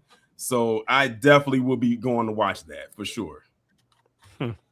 Another $10 from Born to. Yo, thank you again for the $10, Born to. If they got a new guy to play Spider-Man in the Sonyverse, they could start bringing in Miles and other Spider people potentially. And I agree with you about Toby being too old. You bring up my next point. Guys, I'm fully on record with saying after Beyond the Spider-Verse comes out, mark my goddamn words that they are going to pop Miles Morales out of the animated and put him into the Sonyverse. Mark my words. This is a thing. They're gonna think about it. Sony CEO comes out and says, "Oh, we're gonna reboot our live action universe." Coincidentally, that's looking like just in time for Beyond the Spider-Verse to hit theaters and them to start a new fast track with a new Spider-Man. It's got to be a black Spider-Man out here somewhere. I'm telling you, mark my words, Miles Morales will be Sony's live action and Tom Holland will stay with Marvel, because Sony's petty enough to do that type of thing. I'm just scared that they're gonna fuck it up, though. And they are gonna fuck it up. I'm here to tell you first, they're gonna fuck it up. Live action Miles. First of all, it's not gonna have the appeal that Beyond the Spider-Verse had. They're not going to be able to do everything that they did in there, the visuals and all of that. And you kind of need that's one for you. Nico, Kai Sanada's Miles Morales, that's definitely one. Yeah, that's fuck out of here. That's nasty work. Kai Sanada can't play Miles Davis like this. Stop. Oh man, if they put Diddy in Scary Movie, I'm done. Stop. You know what's so crazy? As crazy as that sounds, I wouldn't be surprised if they did that. I mean, like I said, you got the Wayans brothers back on it, so they might do it, and it would be pulled off so funny too. I already know. And Marlon and Diddy are cool. So. And speaking of trailers, they also showed another trailer for a movie. They only showed 2 of them. For a movie that's coming out at the end of May called Passengers. And I'm looking at the trailer, and at first when I was watching, I'm thinking like maybe it's a parody of something. I thought that was the Scary Movie 6 ad. But no, when I tell you, it was a jump scare that happened at the very end of this trailer that had everybody in the theater jump in unison, including myself. We was like, whoa, like we like everyone. I heard like women screaming to the top of their lungs. Like I was like, what is this movie? And how have I never heard of it? But it's a movie coming out at the end of May called Passengers. And like I said, the jump scare that happened at the very end of that trailer had everybody in the theater jump. Good thing nobody was holding any food in their hand, because they would have for sure dropped it. Okay. Oh man. All right. Moved on from the Spider-Verse. Enough Spider-Verse for the evening. Yeah. Spider-Verse. All webbed out. All right. Tyron Edgerton. Yeah, that guy. He says he doesn't feel like he's the right fit for James Bond. He's too short. I know who you're talking about. I was about to say He was like Kingsman, right? In Kingsman? Yeah, there's no offense to him. He's just too short to play Bond. There's nothing wrong with that. It's fine. Yeah, he should just stay to that other spy movie that he made. That was actually pretty dope. Hey, listen, why don't y'all just stop playing? Go ahead and let Idris do this thing, man, and make you some money. Just stop playing, man. Just go ahead and get his damn thing to Idris and let him do what he does. Just knock it off. Just knock it off. How do you say his name? Idris Elba? Idris No. Elba? No. The Edgerton. How do you say his name? Edgerton, Taron. T-A-R. Yeah, Taron Edgerton. Taron Edgerton. Taron Edgerton. Didn't he play Elton John? Tyrone. Okay, when you think of James Bond, what height do you think of? At least 6'2". At least 6'2". Yeah. Taron Edgerton is 5'9". You are not fucking Bond. Oh, you're the same height as me. Stop. He's not Bond. There's nothing wrong with being 5'9". You're just not Bond. I'm not Kratos. You're not Bond. It's fine. It's cool, bro. Like, damn, it's fine. Like 6.5. Give him a milk crate. Give him a milk crate. Give him the Tom Cruise treatment. No, Yeah, stop. Put some lips in his Dr. Shows. Taron Edgerton's a good actor, by the way. He is. He's a good fucking actor. He is a good fucking actor. You could sign me up for a Taron Edgerton Wolverine in the MCU. I'd be down. Oh, fuck no. I'd be down. Keep him away from my character. Nah, come on. Biting people's ankles and shit. That's just not. But Wolverine is short, but whatever. That's what I'm saying. Okay, so Xbox is shutting down under the new CEO, Asha Sharma, named EVP. And CEO of Microsoft Gaming. So this is Sarah Bond that she's no longer going to be the CEO. She's gone. Yeah. So, and now they hire somebody that doesn't know nothing about gaming and knows everything about AI. So first of all, Sarah Bond is eye candy all day long. So I don't know what's going on over there in offices. I think that they're planning to make a lot of sweeping changes and change direction as far as Xbox and gaming. And Sarah Bond was like, "This is not what I signed up for, and you're not gonna put the blame on me when this shit sinks." The fact that she just came in and left that fast is not good for Xbox gamers. It's just not.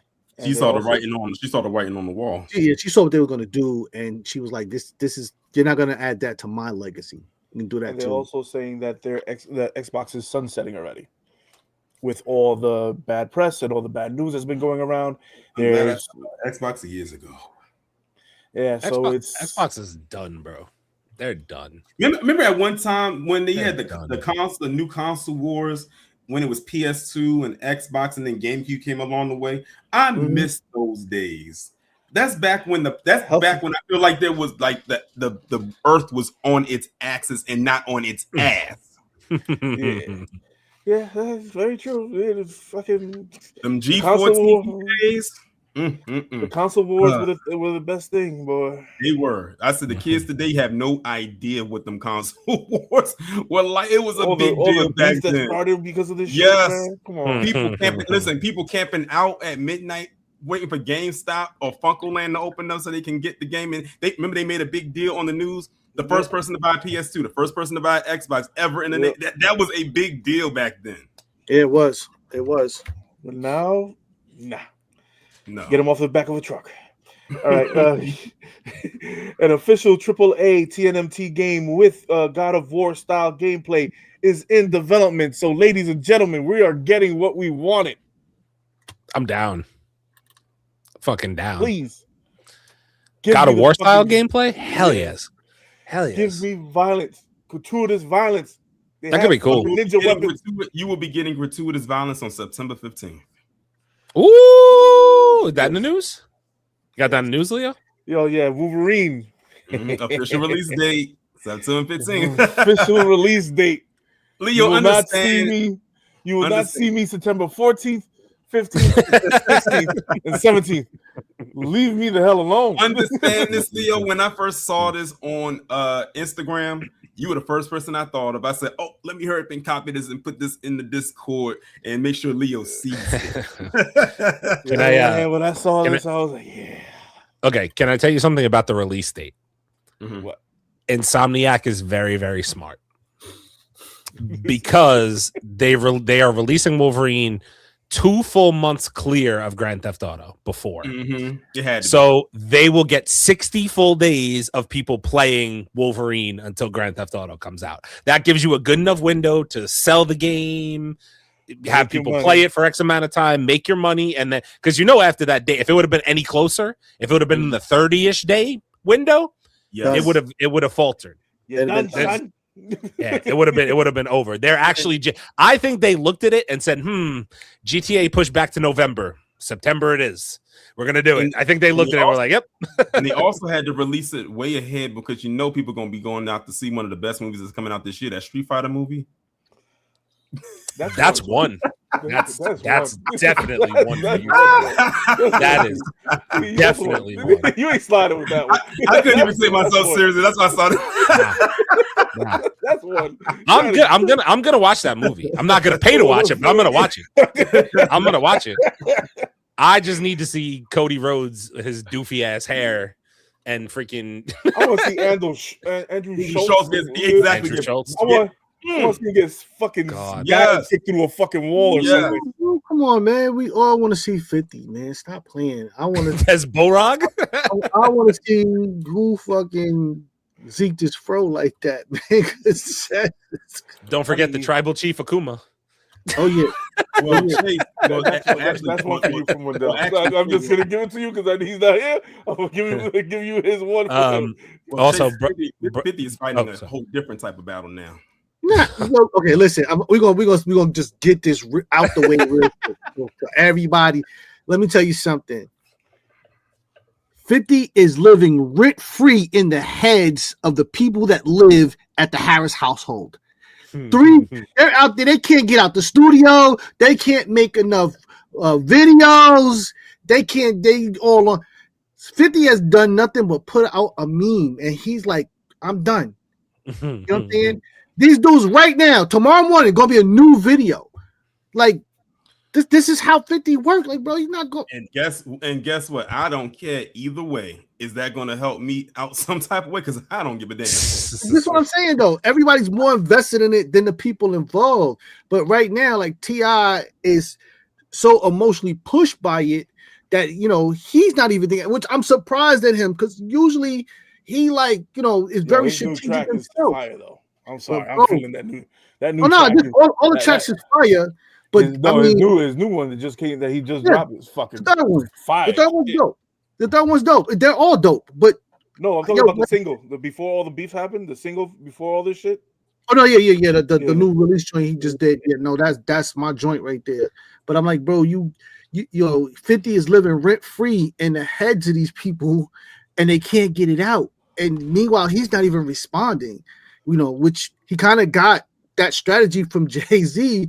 When he was trying to throw shots at Jay and Jay never responded, and he said he ran into Jay and Jay told him, like, I don't respond until I feel like you're a threat. And it took but Jay only responded to him on the Summer Jam stage. Yeah, but this is what I'm saying, though. And he made him feel fucking small as shit on the Summer Jam stage. He said, why would I don't give a fuck about 50 cents. I'm more about $1. Yeah, I'm about $1. What the fuck is but that's what I'm saying. And he said he ran into Jay. Jay thought that he wouldn't really understand, but he understood. Like, until you are at a certain level, I'm not mentioning you because me mentioning you puts you at my level. So it's strategy. So at this point, like 50's like, Make all the songs you want to. You need me to rap in order for us to turn this into a real battle. If I don't put anything out, you just going hard. You saying all this stuff. You think it's the first time that somebody has said something about his mom being dead? You think it's the first time somebody said something about him being a book? Like, people forget he came into this game with adversity. When he was dropping all of his street mixtapes and all of that, all coming into this game was adversity. His first deal was with Trackmasters, and when they heard How to Rob, they basically like, yo, you can take all your masters and you good, but we can't put this shit out. So you think he really like cares? Everybody's like, oh, T.I. Like, listen, I love T.I., but yeah, he's not really thinking right now. Just really kind of moving on emotion, which I understand because, you know, the man put your wife picture up and, you know, I get that, you know, but just saying. I can understand. And you got a young crash out. Let me just get a couple of these comments. Why is Wolverine coming out 2 months before GTA? Because it has to. Because it's awesome. Thought Wolverine would be summer, but we'll see. So it was always a fall. It was always a fall. Yeah, drop. Statistically, the best time to release games is anywhere from October to December, just based on holidays. But the problem is Grand Theft Auto coming out in November. Grand Theft Auto messed it up, like really for them, because this is how it was supposed to go. 007 First Light was supposed to come out in March, which means they would have had that March, April, and most of May. Then GTA was supposed to come out Memorial Day weekend, and then they'll have the whole summer. And then Wolverine was going to come out in the fall and just have the remainder of the year, the fall. But when they moved GTA 6 to November, Wolverine was already in the fall. They probably wasn't going to change their date. They couldn't afford to change that date anyway. And they was stuck right there. So they only have that 2 months to make their money and do what it is that they can right there. First Light really is the only one that has a large window.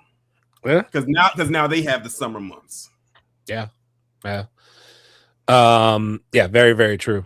My brother and I play the old Wolverine game constantly. Memories are too good. My bar is too high. I think Insomniac is going to do a good job with Wolverine. I just have a bittersweet relationship with them because they never give me my fucking DLC. Insomniac makes a good game. I can't sit here and say they're not good at making video games. Their problem is they got hacked, their shit got leaked, and then on top of that, you can't put out a great game in SpiderMan, give people DLC, then do a Miles Morales game that's a half game. It's a good game, half a game, pay $40 for it, then put out Spider-Man 2 with no DLC. Like, you set the precedent that you were going to do DLC, and then you reneged on it.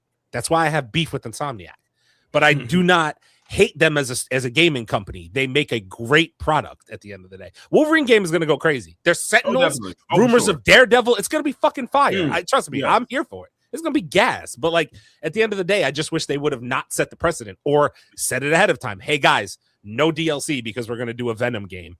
Cool. You could get me hyped about a damn Venom game. That sounds fucking awesome. You're about to be locked in. Right, but I'm going to play Wolverine. I'm going to play Wolverine. Fuck yeah, I am. On stream? You gonna play it on stream? Unless this guy wants to stream. I know he's trying to, so he might stream. Leo, I say you do it. I say you do it. Old man gaming. Also, I want to address this real quick. Will Sony release Wolverine to Steam? Insomniac has come out and said that moving forward, they don't plan on releasing their games on PC anymore. So if you don't think that Sony knows what the fuck is going on, you got another thing coming, because they're going to have a reason for you to keep a PlayStation in your goddamn house, even if you don't want one. Because at the end of the day, if PlayStation pulls back and says our exclusives are not going to be ported to PC anymore, everybody's going to need a fucking PlayStation who wants to play. And I'm talking Grand Theft Auto, God of War, all the Insomniac games, Uncharted, all those huge titles. You also remember after they said that, what happened to PlayStation? Listen, bro, I get it. The hackers went in and hacked. So well, because the shit's too expensive now. Yeah, that's just what it comes down to at the end of the day. That being said, I'm gonna spend $100 on fucking Grand Theft Auto, and I'm gonna spend $80 on Wolverine. You only getting me for Wolverine $80? That's about it. You're playing Grand Theft Auto. Knock it off. You're gonna play Grand Theft Auto. Stop. Everyone's playing Grand Theft Auto. Companies are going to shut down for a week because of Grand Theft Auto. The infrastructure of our economy is going to change because of Grand Theft Auto. I do want to be in the strip club, though. That's what I'm saying. Come on, man. All right. Spawn star Keith David addresses potential return. So basically, he was at in a New York Heartbeat restaurant, and they asked him, "Hey, since you did the Spawn cartoons, you did the voiceover of him, and Keith David has his catalog is ridiculous." So they asked him, would he return back to him? He was like, "You make sure that you tell them that you want me back." Oh, well. I mean, can't disrespect Keith David. That's a legend right there. You can't do that. Come on, man. Just saying. Yeah, But is there any rumors of an? I mean, I know we're getting live action Spawn, but that's different. Yeah, but they were told they supposedly there's a rumor out there that they want to bring back the animation styles back too. Ooh. So I'm down. I'm down for animated Spawn. A new animated Spawn? Fuck yeah. Sign me up. Bring back Keith David, though, if you do that, please. Yeah. Oh, Aaron, this news is for you. Attack on Titan 3 volume hardcover definitive edition is coming in June. Pre-orders are now available. Yeah, I can't afford it. I can't afford it, so it's expensive. Really? Yeah. Definitive edition. 3 definitive. I think it was expensive. I mean, like, I could afford it, but I'm not gonna fucking get it. But the hardcovers, bro? Nah, I'm not buying that shit. Not buying that shit. Yeah, they said it's it'll be like, yeah, I found them. no, it's $60. Would I spend $60 on that? Yeah, maybe. If you got a question, you probably would. Maybe, yeah. I do love me some Attack Attack on Titan. Author signed it, and you know what I mean. Your hard case, and you put it in the back right there. You know, I got a first edition of fucking Attack on Titan right there. I do love me some Attack on Titan. Exactly. All right, David Harborough, I think that's how you say his name. Hopper from Stranger Things. Yeah. Said Avengers Doomsday's reshoots will happen in a few weeks. So they're doing reshoots. They haven't reshot yet? Everybody's doing reshoots. I mean, son of a bitch. Some of the territory these days. All right. It's official. Game of Thrones is getting a direct sequel. Wait, what? Yeah, so the Game of Thrones is getting a direct sequel right after the ending. Guys, can I be honest with you? It's after too the much. ending of what? It's too much. Of the Game of Thrones saga. It's too much. Jon Snow, the dragon taking the Daenerys. So they bringing back the Jon Snow thing again, the thing that they said they was going to do, but then they just scrapped it. So they're going back to that. Yes, but it's gonna take place right after Daenerys is died. I think it might be too late for that. I mean, if that was the thing that they they need to fix the fucking ending somehow. That's one thing they need to do. So now we have Game of Thrones. Yes. Mm-hmm. A Night of the Seven Kingdoms. Do not watch that. House of the Dragon. It was actually, you know what? I'll wait till he's done. And now we're gonna have a sequel. Yes. I'm never watching all this.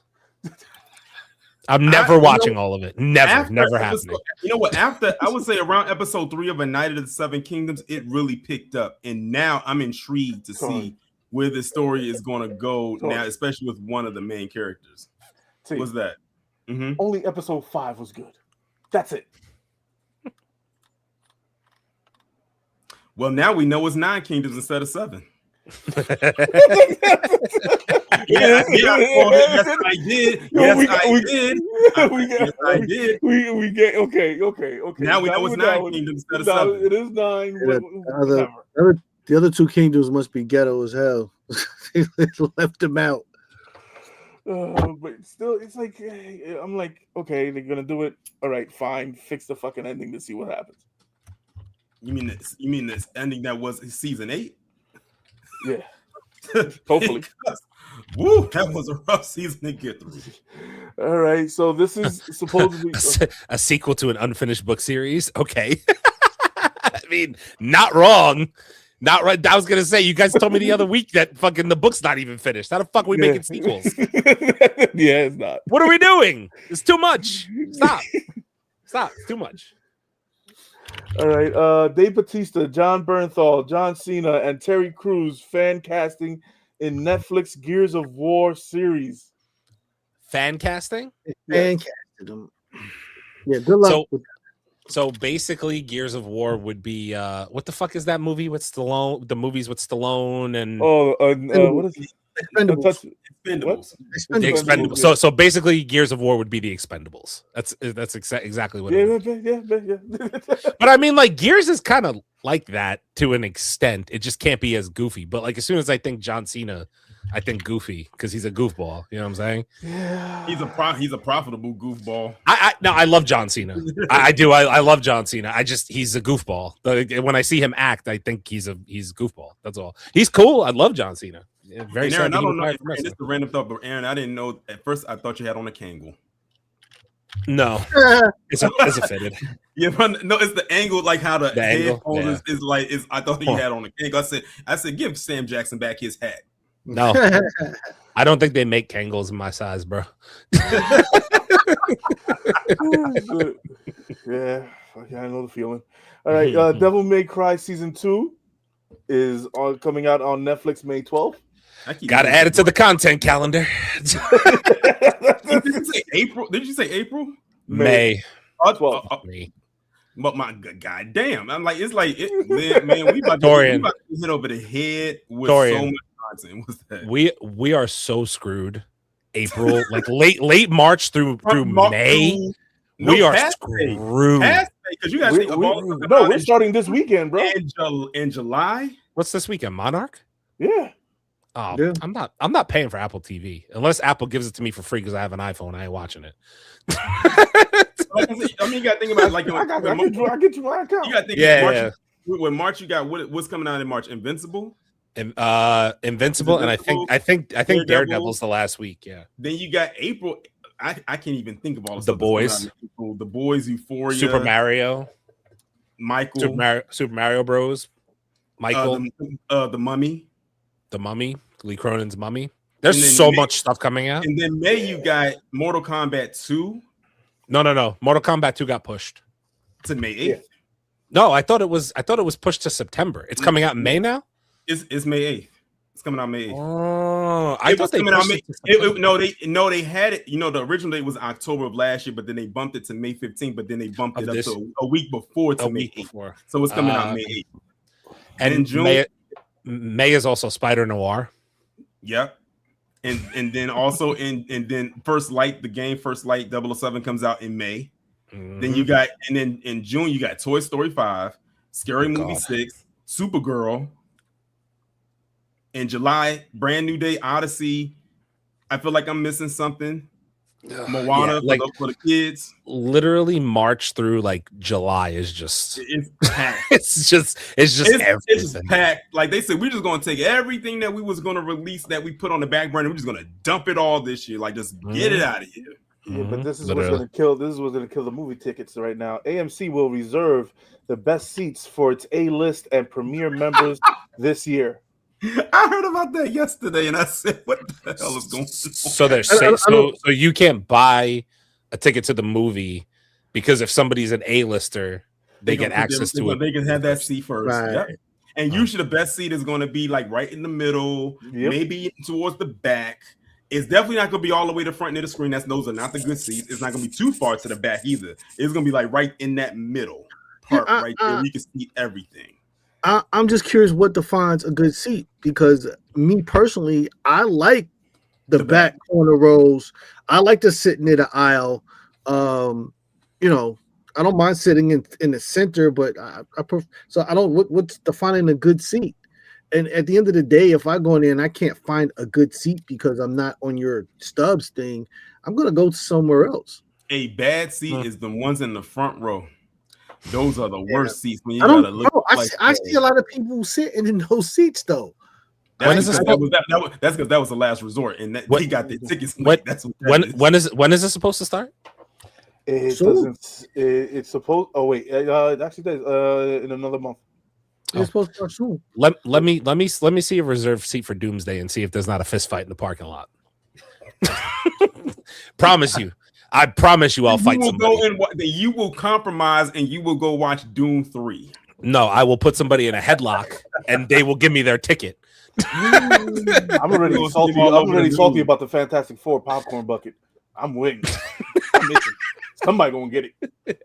You fucking tell me I can't see my movie and you're snot-nosed little kid just because you got AMC bullshit. See, this is where I go to Regal. Fuck AMC. Oh, it'll only be a matter of time before Regal do the same thing. You know they copy off of each other. Regal's gonna fall back until they see if this thing even. I think that's. I understand what they're trying to do because they're looking at it like people that have the Stubs program are loyal customers and returning customers, so they want to ensure that those customers can get the best seats. But at the end of the day, I mean, are you telling me that your Stub customers outnumber your general audience customers? I think not. More people don't have the program than do have the program, and the people that do are not keeping your doors open. I just can't see it. 2026, Leo's starting his own cinema in his own backyard in the summertime. Just saying. Hey, my tickets are $5. I'm about to be at Leo's. Leo Cinemas. Leo Cinemas by invite only. Right. Mama Juana will be exactly. Everybody ain't invited. You're gonna tell me I gotta go to movie theater these days? I gotta by the time I buy a ticket, a popcorn, and a drink. If I don't decide to get a goddamn popcorn bucket, which sometimes I do, it's already costing me fucking $50. Now you're gonna tell me I might have to sit front row? Fuck you. And then you got to think because with the A-list, that's a subscription, so you paying monthly for that. Oh, fuck that. You paying monthly for that. That's not happening. I hate to tell you that there's no way. I will say this as a person who is a member, and I do enjoy the perks that I do get with it. You know, with the reservation, like up to 4 movies a week.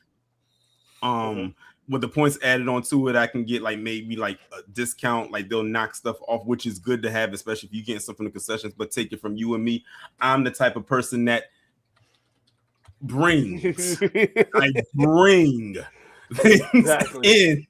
That's typically how I be sitting there saying to myself, I wonder if the people be beside me like, what is that he bought it? Because I know they don't sell it at the stands. Yeah, I bought McDonald's. I got my fucking Big Mac. I'm chilling here with 5 guys. Leave me the fuck alone. Why you just hear the paper bag? They be knowing people be sneaking stuff in because when they clean that stuff out there, they was like, this person got a whole Mickey D's bag in the trash can. You gotta realize the same candy that they selling there, they sell at the Dollar Tree for $1.25, and they're selling it for $8. That is true. That is very true. You know how messed up that is? The same box, same everything, same amount of candy in the damn box. $8, $1.25. Make you just want to sell yours in the parking lot, don't it? No, Leo Cinemas will be up and running pretty fucking soon. So yours have price in the parking lot. Don't buy it inside. I got it. That part. Sean said, Aaron, are you gonna check out John Carpenter's Toxic Commandos game? I haven't heard of it. I just looked it up. I'll let you know when I do some research. I think it's worth it, Sean. Talk to me. I might check it out. I'm looking for something to play now. Like platinum. Oh, Tori, you weren't here for that. I platinum Ghost of Yote. I heard it when I was on the way home. That's 87 hours is ridiculous. That is insane. Congratulations, because I know. Thanks, I know your eyes was probably so dry. Your hands was probably like, oh my god, you probably damn near developed carpal tunnel after all of that. Like that's crazy. I was playing all sorts of crazy hours to try and finish it too. And you probably had to take your eyelids back to keep them open. Yeah, I'm tired because of it, but it's a good game though. Good game. Toxic Commando looks cool actually. All right, go ahead. Sorry. eBay has officially acquired Depop for $1.2 billion. God damn. Yeah. What the fuck? Depop is basically a closed site. Isn't Depop closed? I was about to say it's closed, right? Yeah, damn, 1.2 billion. Yeah. Oh, and by the way, I'm only saying this because this popped up on my search thing. Happy World Pistachio Day. I was looking at it.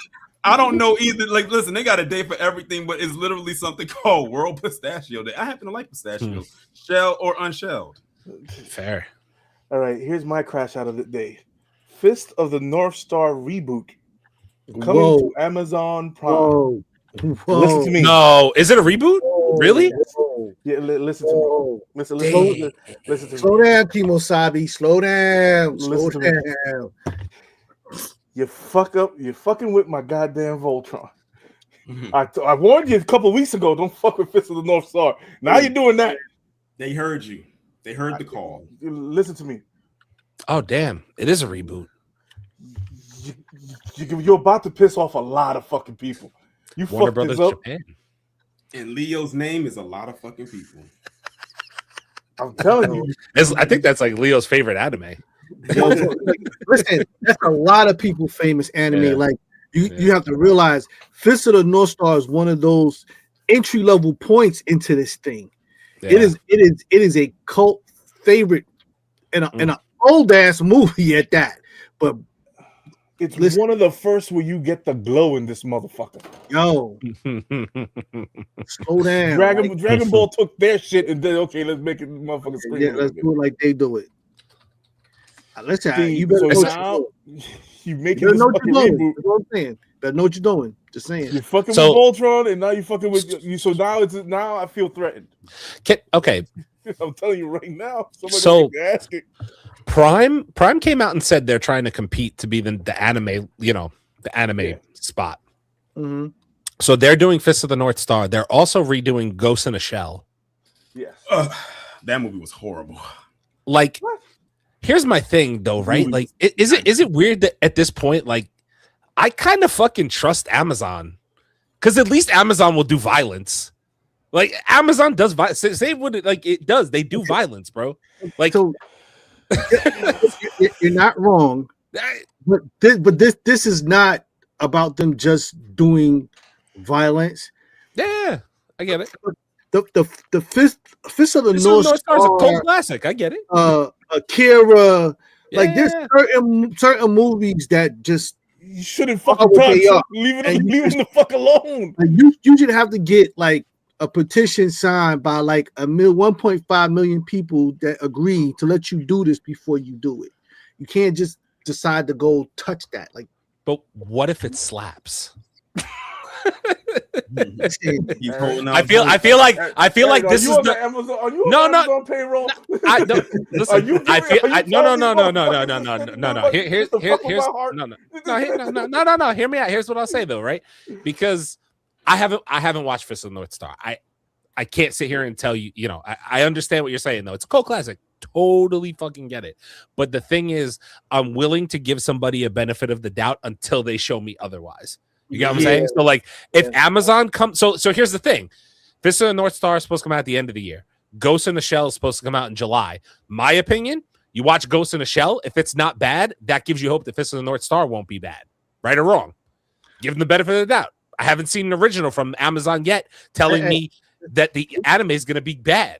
Listen, leave my shit alone. This right. not some shit you posted. This not some shit. Listen, don't get me wrong. It could slap. It could slap. You know what they you know what's so funny? You know what they say when they hear people say leave my shit alone, they said you can't afford to tell me to leave your shit alone, so I'm gonna not leave your shit alone. So you gonna get what I put out there. I'm telling you, you just gotta love capitalism. I'm gonna put it on social media and hot take. Instead of Fist of the North Star, Prime should take on Berserk. Oh my god, Berserk would be so fucking cool on Prime because Berserk is tough.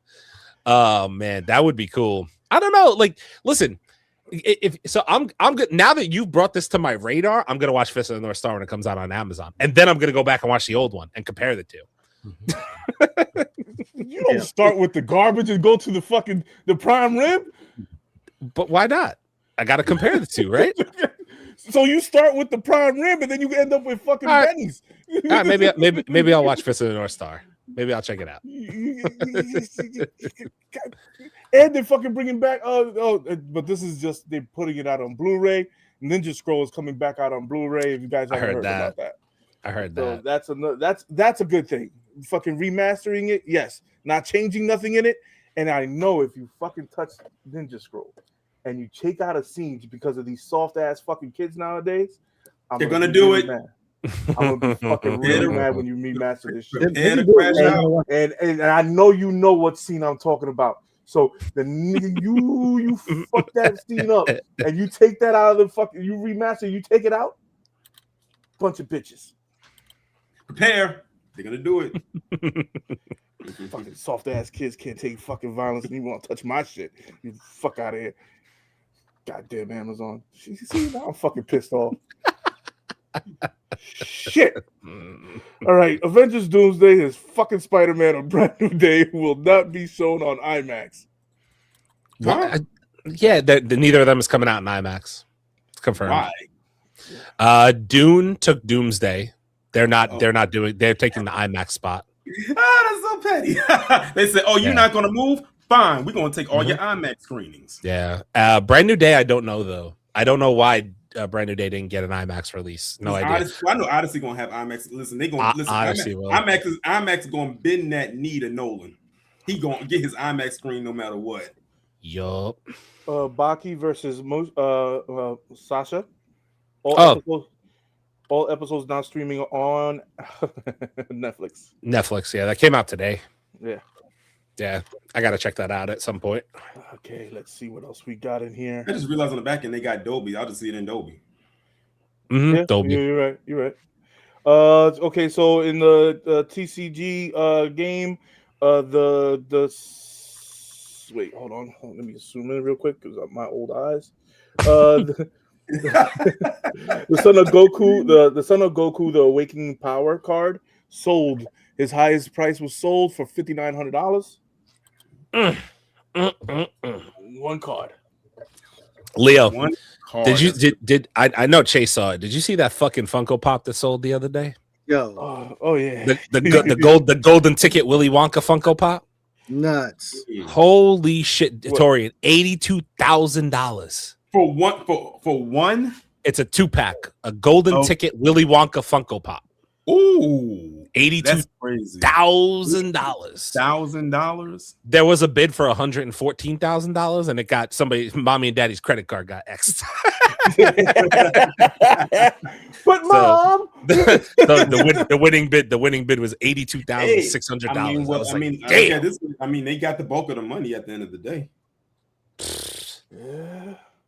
82 grand for a Funko Pop. What do you even do with it? When it gets to your house, what the fuck do you do with it? $82,000? What the fuck do you do with it? What do we do with our shit? Hey, look at my cool shit right over there. Don't touch it. Don't breathe on it. Don't look Leo, at it too hard. If I walk in somebody's house and there's an $82,000 Funko Pop on the fucking thing and you're not my friend, I'm leaving with it. It's going in my backpack. At this point, it's just out of here. That's just a flex. Like that's all that is. That's crazy. You need one person to trip, slip, and fall, and it's over. 82,000 gone. I'm sorry. $86,620 was the final price. $86,000. It won't even be worth $200. That's fucking crazy. That's insane. $86,000 for a goddamn 2-pack, a Funko 2-pack. Shit is nuts. All right. Disney is reportedly very happy with the current cut of Avengers Doomsday. They better be. It needs to make $2 billion. Not with Doom 3. And not with having no IMAX screens now. Like, you letting me know that. Robert Downey Jr. is somewhere getting his fucking feet waxed right now by a. I know, right? You ain't lying. This motherfucker. All right, let's talk about the piece of resistance that we came here to talk about. All right, so Paramount has won the bid for $111 billion to buy Warner Brothers. Well, I mean, so a couple of things here. Number one, this thing was supposed to already be done for Netflix, and now the FCC allegedly wasn't going to sign off because of the administration that's currently in power, and then there were threats about them having to fire one of their senior VPs and all of that if they didn't. And so I think Netflix just got to the point where, look, this is not worth it, and we're not going to let them tell us what to do and how to run it. Just let them have it. You know what I'm saying? Now let's hope Paramount actually doesn't run out of freaking money. I won't hold my breath. Oh, and what this certainly says that James Gunn is down, fucking gone. Yeah, I was gonna say, you don't think it's better for him that Netflix didn't get it? If Netflix would have got it, he would have had a better chance of staying with Netflix. You think Netflix, so? Yes, because Netflix has a more diverse audience. Yeah, Paramount. Really? He would have had a chance. At this point, the politics involved with Paramount. Look, just think about something. We just was talking about the guy who wrote Mayor of Kingstown and all of that. Is gone. You know what I mean? He left. You know what I mean? The politics over there are not going to allow him to do what he wants, how he wants to. Like it's nasty work over there. I have a strong feeling that they are going to go, and by them I'm talking about Paramount, is going to go into so much debt with this, and then Netflix is going to spin the block in a few years and acquire Warner Brothers. I think Netflix is like saying, you know what? Like Chase said, it's not worth the hassle, but I'm gonna sit back in the shadows and watch them fall flat on their face because I know it's going to happen because of who you have there, because you're pushing certain agendas. And really, this was just they only did this because they wanted to prove a point. Like they just didn't like Netflix. If it could have been a thing, they wouldn't have acquired one, but they just didn't want Netflix to have it. That's just all. That's just really all it was. Yeah. That old saying, if you sit by a river long enough, the bodies of your enemies will come floating by. And this is exactly what's going to happen here. Because once they do this, I think that they have overcommitted to try to win this bid.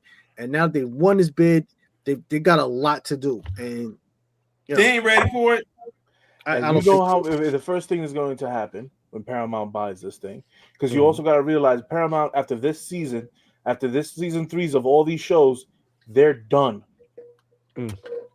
You lost Mayor of Kingstown, you lost Lioness, you lost Yellowstone, you lost everything that has to do with Yellowstone. You lost what the fuck is it called? Landman. You lost Tulsa King. And after I just got into Lioness too. Yeah. So this is their last season. This is the last season that writer that left wrote for. Yeah. So this season is going to be dope. The new Tulsa King spinoff is no longer being shot in New Orleans, and they had to change the name. They're moving it to Texas because of the whole debacle with him leaving and whatnot. So Samuel L. Jackson is not playing it? I think he is, but I think they're moving the whole thing to Texas instead because it was supposed to be bullshit. But they moved. They had to move it, and they had to change the name because of the whole thing going on with Paramount and whatnot with him leaving. So they couldn't take the name and keep it where it was. They had to change the name to something else. And so I think Samuel Jackson's still in it, but we'll see. It's been renamed Frisco King. Yeah. Oh my God. I know. Yeah. Frisco King. See, this is I'm sorry. They're going to lose money. Who's going to produce all the DC shit? James Gunn is going to have arguments with these people. Guaranteed. Listen, do not be surprised if James Gunn ends up back at Marvel. All they got to do, when y'all was talking, I was looking at like the comments that people was leaving, and I said, y'all are so dumb. Y'all are so dumb. I said, y'all do not see the writing on the wall here. I said, this is going to fail. I see it. It's going to happen. It's only a matter of time at this point. It is going to fail. So whatever your favorite shows are, guys, on Paramount, watch this season if you want to. This is going to be the last good season of all your shows. See, I would have thought, I wasn't thinking about it from that aspect. I was thinking that James Gunn would have been better off with Paramount buying it. Because I was like, because the whole Netflix Spider-Verse, the whole Netflix Snyderverse thing, I was like, maybe they're gonna, I don't know, but And I guess maybe Paramount is worse. And what you just said, that's gonna come back up a lot. Oh, 100%. They're gonna be like, oh, now we can restore the Snyderverse. That thing is not being restored. That's still dead as a doornail. No matter who got it. That's done now. You can forget the Snyderverse. That's completely out of it. It's done now. Yeah, because of that. Yeah, because of that, you're never gonna get that. Netflix is never going to get a DC or WB or Paramount character over there on their side. Yeah. Unless they're fucking dying and their ribs are touching. That's the only way they'll let them. You know what I mean? For money, that's the only way Netflix will be like, okay, I'll give you $10 million. Let me use this, and I'll make $1 trillion out of it. And also, we know that James Gunn and Ellison, who is the CEO of Paramount, their politics are not in alignment at all. Exactly. So they're going to be constantly bumping his. It's going to be a constant clash with them. So let's get into a couple of these comments. Well, it was nice knowing you, WB. Yeah, WB is done. you remember the dancing frog? Oh, yeah. Hello, my baby. Hello, my darling. Hello, my those were the days. Nightwing said, I thought the Netflix WB acquisition was a done deal. So Paramount made a last minute bid earlier this week, was it? And they've raised it to such an amount that like Netflix looked at it and was like, not fucking doing it. It was like an astronomical amount. I mean, whatever it was. And that's besides what they're going to give, that they have to give to Netflix. For this deal. I think so. I think that's how that works. They have to give a certain amount to every share member on Netflix board for them to let go of this acquisition. Really? Is that true? Yeah, because remember Netflix had a hold of it. So basically it's like they're not only taking the deal from Warner Brothers, but they're also acquiring what Netflix already had signed like on paper. So now they're paying twice. They're like literally it's like a double dip. Like they have to pay. So it's not just that deal with Warner Brothers. Exactly. They got to pay some money to Netflix as well. Exactly. Because technically now Netflix still has it. So now it's like you're buying it twice. Have fun with that. That's all I gotta say. Have fun with that. It's like I'm gonna go buy some other shit while I'm waiting for you guys to fucking get in trouble. About to fund my trip to the Maldives. So James is gone. I mean, there's no confirmation yet, but yeah, the writing's on the wall. I don't see how much longer he would stay with the new with the new governorship coming in. They're not going to allow him to, have free reign the way that he already has. I don't know, man. I think Lanterns turns it all around this summer. Are you asking for it? What the fuck? What is wrong with you tonight? That is two, sir. That is two. The logo doesn't even have any green in it. I don't know. Wait. What? The logo for Lanterns has no fucking green in it. The logo for Lanterns is like a brown color. Wait. Okay, it's brown. I'm looking it up now. I'll show it to you. I literally saw it the other day.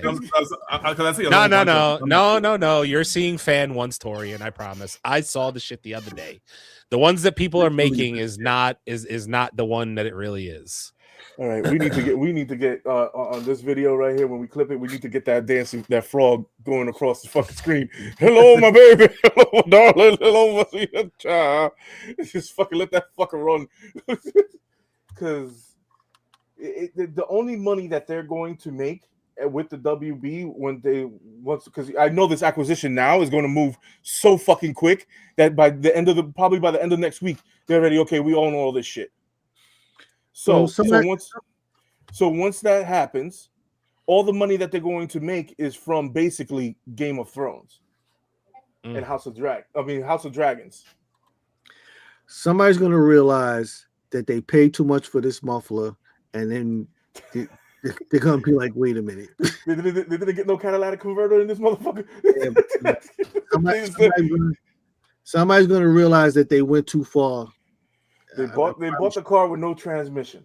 Facts, Leo, this is the logo for Lanterns. This is the show that's not it. Obviously. This is the logo for Lanterns. That's the one I saw. I saw. This is the logo for Lanterns. It's a speck of green in there. It's just a tinge. Yeah, it is cool. The show's called Green Lantern. The background, at the very least, should be green. Well, Chase, you're wrong. The show's not called Green Lantern. It's called Lanterns. Lanterns. Okay, wait. So we're using a regular ass font. So wait, they paid somebody good money for this shit right here, and you're telling me we're using a regular ass font with a DC logo above it? That's it. Yeah. Leo, they don't got no fucking money. They are broke as shit.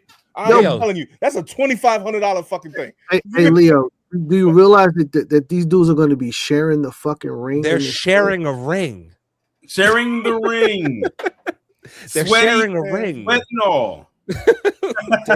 They're sharing a ring. It's sharing the ring. Share the ring. It's the friendly thing to do. This is fucking Jon Stewart here. Correct. Light skinned Jon Stewart. And it's supposed to be his story. Fucking see again, Aaron. It's light skinned Jon Stewart. You get that shit right. God damn it. Can I read something to y'all right quick? Sure. Is it gonna piss me off? Well, I mean, it all depends. Okay, so now they basically, I went onto the Discussing Film Twitter account, and they listed all the things that Paramount is expected to own with this acquisition. So as far as assets go, TNT, CBS, CNN, MTV, TCM, which is Turner Classic Movies, Showtime, Adult Swim, DC Studios, Paramount Plus, Nickelodeon, HBO Max, Comedy Central, and Cartoon Network. Now, that's just the assets. Now, this is the film rights that they're about to get.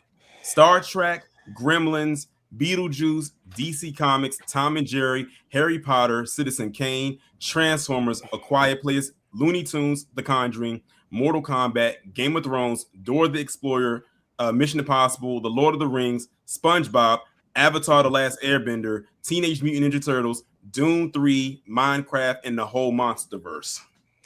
Dora the Explorer is going to get X'd. No, actually, she's going to get a free plane ride. Backpack. Yeah. It's gonna be Doreen the Explorer. Oh my fucking god. Yo, this is laugh to keep from crying. That's all I gotta say. Laugh. Can I just I want to circle back to Lanterns for a quick second before we go on to I don't want to be that person who beats up a fucking show before it comes out, because when I heard Lanterns was going to be a thing, I was actually excited. I've been wanting to see a Jon Stewart project, right? I'm being all serious when I say this, by the way. This is not just me ragging on fucking James Gunn. As much as people think we love to do that on this podcast, I really don't. Here's the problem. Everything I've heard about this series, everything I've seen so far, I've seen the two of them in jackets in street clothes. The two of them are sharing a ring. I've seen the logo. It's being compared to True Detective. That's not what the fuck I asked for when I wanted a Green Lantern project. None of that. None of any of that. Is it comic based? I honestly don't know. I can't sit here and tell you. But when I think of Green Lantern, me personally, this is somebody who doesn't read that many DC comics for what it's worth. When I think of Green Lantern, I think of the guy in the green suit in fucking space doing really fucking cool shit.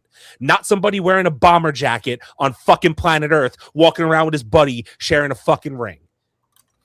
You think of Ryan Reynolds? That's it. Like, well, that movie sucked. But that's besides the point, because that movie did suck. But I don't know. It's just not. I hope I'm wrong. I hope the show is fucking dope. I really, really do. But right now, I'm like way down here, because like nothing I've heard, I'm like, yo, we're not. You know what's fucked up about this? We're not even getting the Batman 2. Yeah, we are. We're getting the Batman 2. It's already in pre-production. That's good. That movie made money. And Penguin. Yeah, that movie made money. Penguin is not happening. Whatever you thought was going to happen with Penguin, that's not. I don't know. I am telling you, They're not going to be using the same directors that they had for these shows. I would bank. I would diverse. I'm telling you. I would bank more on you seeing them develop that Bat universe than continue with James Gunn, because that movie made money. I think Paramount would look at that project and go, how much did the fucking Batman make? You made me look this up. How much did the Batman million? I think it was like around 7, right? It was over 7. Let me see. The Batman grossed $772 million. It made more than Superman. That movie, that's going to continue to go forward. They're going to continue that. I'm telling you. People liked that movie. I didn't, but people did. So. But this is the whole this acquisition, and also Tubi took up all the fucking stuff from Cartoon Network. If you guys didn't know that, yo, I'm downloading Tubi and watching all my Saturday morning cartoons. Just so you know, dude, shit starts next week. All our old shit is on Tubi right now. And the thing about it is, at one point in time, Tubi was seen as a laughing stock. Yep. Nah. At one point in time. Well, listen, it still kind of is, but there's a lot of good shit that if you're looking for is on there. It's on there. They have Courage the Cowardly Dog. I'm locked in. You got the Batman animated series is over there now. The Batman animated's over there. Yeah. What? Yeah, Tubi is owned by Fox, so that makes sense. Mm-hmm. They are. Oh man. All right. Any comments before we get? I know. Yeah. WB still owes Sophia Stewart in a lawsuit. So a lot of deals are halted. They owe her a lot for a lot of things. Yeah. Leave WB alone. Probably not. No, probably not. Leave WB alone and stick with Netflix separately. Not in America. It ain't happening. No, yeah, I was gonna say it's not happening. I mean, Ellison is butt buddies with orange turds. I mean, they said it, not me.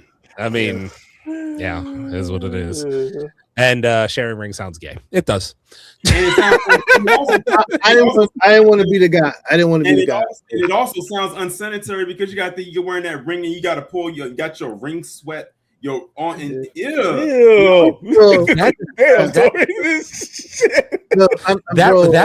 that ring is one of the coolest fucking things in the DC universe. Yeah. So. Could you imagine if that ring was what you actually had, that you can make anything you want out of it, whatever you imagine out of that? Yeah, I just Halle Berry.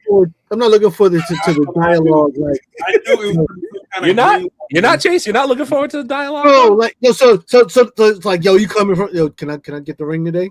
I was about to, now I just put the ring on for a little while. Let me like what?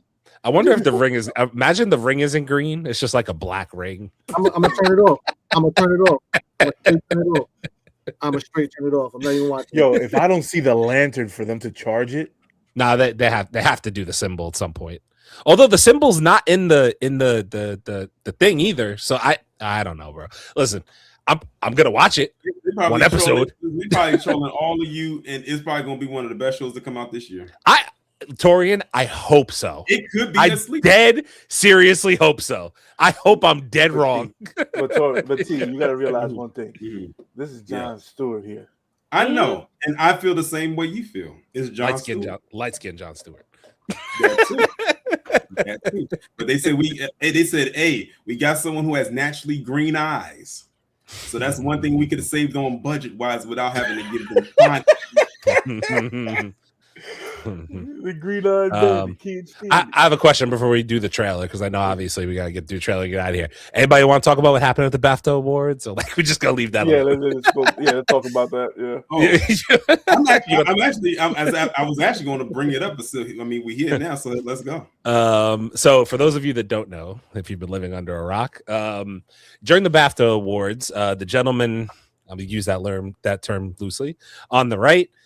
He has Tourette's. I'm just going to sum it up and try to be as nice as possible about it. He has Tourette's, and while Delroy Lindo and Michael B. Jordan were on stage presenting an award, I believe, he said the N-word, and it was blamed on Tourette's. So first of all, he was not. It wasn't even just the N-word. Like he was like saying shit like shut the fuck up and da da da, and then the N-word slipped.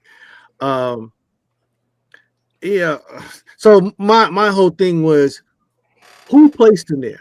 Because I'm still trying to understand, like, who placed him there, because there's a lot of places he could have been, but he had to strategically be right there up front. Like, listen to me. One quick thing. You got Tourette's. It's a syndrome. It's a disease. Right. It is. So do my hands. And also to add in a little bit more context with my fault. I apologize. They were receiving awards. Jamie Foxx was a presenter. Yes. My bad. I apologize. I honestly I saw the clip so briefly on somewhere, I think X, something like that. And also to add a little bit more context to it, he was there because it was a movie that was also in a category that's supposed to be about his life. So it was it was almost like a biopic type of thing. So that's why he was there. But the thing is, like, when you have Tourette's or something like that, and you have those tics, I would not have put him out there. He could have been in the green room watching from the back, like they could have gagged his ass, bro. They're gonna put a gag on his and then sit him out there. Here was the other thing where people was coming at the BAFTAs, because that show was taped 2 hours before it aired, which means they had enough time to edit that out. They chose not to edit that. No, BBC aired it. BBC aired it. BBC aired it. Oh, fuck that. My hands got Tourette's. I'm sorry. Basically, this award, this is like the British Oscars. Like, you know how we have the Academy Awards, this is their Oscars. Their Oscars, So they had enough time to edit that out, and they didn't. And people was like saying, it's interesting because it was another category where this other these two guys won, I think, for their movie. And they got up there and they said, I'm not going to say the place because I know y'all don't want to get political, but they said free. But they edited that whole speech out. But you left the N-word in. So now BBC ain't right for that shit though. In all honesty, that's some bullshit. And this was early. And I think this happened early in the show too. Like, this was like I think Michael B. Jordan and Delroy Lindo were like the first two to come out to do whatever it is they were doing. Were they getting an award for Sinners, by the way? Yes. They were presenting an award for visual effects in which Avatar won nationally. But it was a part where Michael B. Jordan was speaking, and then there was a pause in between, and then Delroy Lindo was supposed to come in and say his part, and then in that pause, that's when he yelled out the word, and you could hear it clear as day. I heard it. It was like you could hear it. It's like he yelled that across the room, and he made sure you heard it. That's fucked. I did a live about this the other day with another person. I already said what I had to say about this, and people gonna be talking about this. They're still talking about it now because it's still very much trending. And it's what's so sad about it is that this situation right here took away from a very historical moment for Ryan Coogler, because what people don't know is that at this award show, Ryan Coogler became the first Black director to win original screenplay in that category ever. And that moment got snatched away from him because of this. Because everyone's talking about this and not about that. So his moment, literally, he can have it. Boycott it. Not one black or brown person go do it. Most people didn't know what the BAFTAs was until this. I was gonna say. I knew what it was. I didn't know about this shit. I knew what it was because I watch movies and stuff like that. So and the BAFTAs is like a very important award show, because I always say the BAFTAs is like first cousins with the Oscars. They usually kind of play off of each other. Not fucking anymore. This left a bad stain. I mean, it definitely did. I mean, a lot of people are gonna be looking at this like next year, like, yeah. And then I just, like you said, T, I think the thing that's fucked up is that they had 2 hours to edit it out, and then they air it and then come out after it, issue an apology. And the crazy part about it, and that's the thing though, because it was just one word. They could have went in there and took that out, but y'all edited out a whole speech, which means it took longer to edit that out.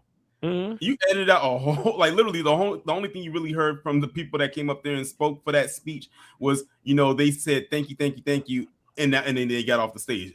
Like, but you can go online and look up their whole speech. Like the whole speech is online. Unedited version is there. The speech was probably not even a minute long, but they edited out almost a whole minute down to a few seconds because they said that. But you left that word in there. Okay. Get your awards and get the fuck out and don't go back. The world's very different now. Congratulations to Sinners either way they did win. They won 3 awards. Congratulations to them, either way. But yeah, man, listen. Talk about dampering. And worst part about it is Delroy Lindo said they didn't come to talk to us about this. They said they felt like they were set up. And if you really think about it, they were. Delroy Lindo should have said Michael B. Jordan. He was like, hey, go handle that real quick. Someone said that would have been the perfect time for Smoke to come out. Oh no, they know what they was doing, because if that had been Atlanta, Newark, he should have had a fucking Will Smith moment. I'm sorry. Yeah, listen. That would have gave them something else to talk about, and they know. I was gonna say that's why. And I would have been like, okay, I'm fine. But you know what? We would have completely understood. Good goddamn right. Fuck them. I was gonna say they're more patient than a lot of people, including myself. That doesn't fly. Yeah, because I was looking at I looked at that. You know what's so crazy? Because when I looked at that right there. And I was thinking to myself, if that was me, I would have been like the bride. It would have been like the bride on Kill Bill. You know how she sees a target and that Ironside music plays? That's how I would have been up on that stage. Locked in. No, I would have been like, yo, give me 1 minute, one second. Fuck you say? Oh, I have pow! Front teeth on the floor. I don't give a fuck. Put the handcuffs on. I got money. Also, Leah, I know we forgot to mention on this show real quick, and then we'll do the trailer and get out of here. But just wanted to say rest in peace, Willie Colon. Obviously, forgot to mention on this podcast. Willie Colon, one of the greatest. If you know a Latin person, you've heard his music. You heard his music. He is one of the legends, the godfathers, the fucking cornerstone of one of the greatest runs of salsa ever. A Fania All-Star. This is the Fania All-Star that has Johnny Pachenko in it, Hector Lavoe in it, Celia Cruz in it, Tito Puentes in it. So if you don't know Fania All-Stars, if you listen, and they give props to when Fania. Okay, so one quick story about Fania All Stars. When they did their tours, one of the main places that they went to Africa to pay tribute to the roots of where their music came from. And if you don't know this, if you look at the real Hector Lavoe story, the ones with the behind the scenes footage, and you look at the footage, you see a lot of the congueros, which are the drummers, the bass line of it, going to Africa, practicing with their bands over there and learning from them how to play the skin drum. And it's one of the most beautiful scenes I've seen with him and Hector Lavoe, and the whole story is not everything that you see with him and Mark Anthony and Jennifer Lopez. It's not all just that. It was a lot of that, don't get me wrong. It was back in the fucking 80s, so in the 70s. So, but it's a lot of more story than that. And his story was he has one of the greatest songs that if you've been to a Latin party, you heard it. I'm sorry. You still play this shit today. It's like you won't get rid of it. Nope. Classic. Oh man. So yeah, I was gonna say we got R.I.P. to the legend, R.I.P. to my horns legend, R.I.P. Willie Colon from the South Bronx, New York. Yes, sir. Checking in while at work, my guys. What up, DZ? What up, DZ? play my sound for the people one time. There you go. Hello, monkeys. There it is. Fucking BBC or some shit. Oh man, yeah. DZ's I don't know if any. Well, I'm sure that I didn't watch it, but I know a lot of kids growing up did. The show Lizzie McGuire, with Hilary Duff. Yes. Mm-hmm. The actor who played the dad, he passed away. He passed away. I think I saw that the other day too. I saw that on Instagram. Now I was growing up with that, watching Disney Channel back then, but that was one of the shows I did not watch. I mean, I was familiar with it because it was very popular at that time. Mm-hmm. But R.I.P. It's been a lot of deaths this month. Early to start the year, man. It's been crazy. It's when we get to these ages, man. It's like give the flowers when they give the flowers now where they're here, where they can enjoy them. That's a life lesson that you can just take from here. Yeah, give them the props while they're here. Don't let them be in the grave before you give them their flowers. All right, listen. Let's try to end on a positive note here. So we are going to take a look at Mortal Kombat 2 trailer 2. Just so you guys know, I'm going to preface this. The audio is a little bit modified because copyright. The Mortal Kombat theme is very, very, very, very copyrighted. So, so I had to edit it out for us to watch the trailer live. So it will not be in there. So we'll sound a little bit different to you guys, but you will get a gist of the action scenes. If you would like to see the link to the original trailer, it'll be down in the description below of this video. So let's check it out.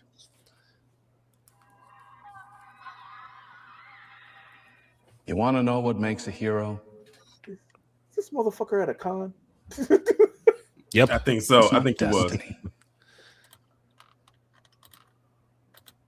It's not something you're born with.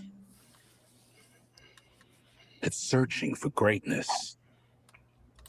Johnny Cage, Ooh. You have been chosen for Mortal Kombat. Then realizing you've had it in you this entire time. Whoa! I really don't feel comfortable hitting a girl. Don't worry. We won't. I like how they did her mask like that. I like the mask. I want to go back. So sorry, obviously I know rules the of the audio's tournament modded. are simple. Our fates would not be settled by the size of our armies. They would be decided by combat. I'm not some great warrior. I'm not some champion. This is a war for the fate of your world. Finish him! Finish him! I'm so ready to see this. Belongs to me. We do not kneel! Our only chance is to face this together. Let's go, baby. You, Johnny Cage, are a part of this now. It's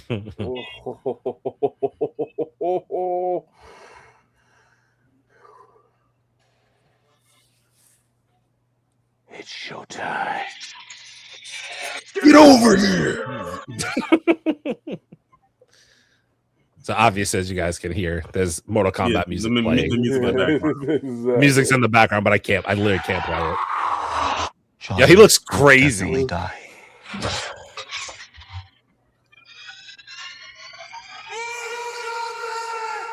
It is Maeve. Yeah. Mm-hmm. There's one obvious problem with this. I just watched the whole fucking movie. You did watch a pretty decent amount of the movie. I will say that. The entire freaking movie, bro. Like, oh, I promise you. Oh, trust me, I was on the set. This is not even a third of the movie. So I'm just really. I wasn't really. 3 hours? I really wasn't. I said this isn't even a third of the movie. This movie 3 hours long. probably 2 plus. Two and change. 2 plus. All right. So all I want to know: do I get the famous nut shot? Yo, pause. Or Probably. What about? I would rather. I want to see this. Want him do like the shadow kick. So I really wasn't sure how I was gonna feel about Carl Urban as Johnny Cage, but it doesn't suck. It's not, it doesn't suck. It's not too bad. It's one part in the trailer that I don't think it came back up when you played it. It was someone wearing a hood. Did I pass it already? Wait, go back a little bit because it might have happened already. I wasn't paying attention. That's all right. Because I think I know who that hooded figure might be and what they're doing in that scene. But I really do like that they made Katana's mask come together like that. Yeah, I was gonna say I like that. I feel like this already looks much better than the first one. The in terms of just quality, the CGI because this looks better. Because this is the tournament. Like a lot of people was going into the first one thinking it was going to get the tournament. That's why it felt slow. But this is the tournament right here, so it's going to be like straight up action throughout. Mm-hmm. Yeah, I was gonna say find out how he gets his powers, blah blah blah blah. In the first episode, probably first or second episode. Then you got the Mortal Kombat gods. Wait a minute, Aaron. Can you go? I don't want you like. Can you go like kind of back to the beginning of the trailer because I think we went past it. Okay, hold on. Are you talking about the guy in the hood that was next to him on the right? No, not. It wasn't in this part right here. Oh, okay. Hold on, let me see. I was gonna say I rewound it back. I didn't see anybody in a hood. It was somebody wearing like a hood costume. No. Katana. Damn. Yeah, they burnt to a crisp. They done that right there. Right there.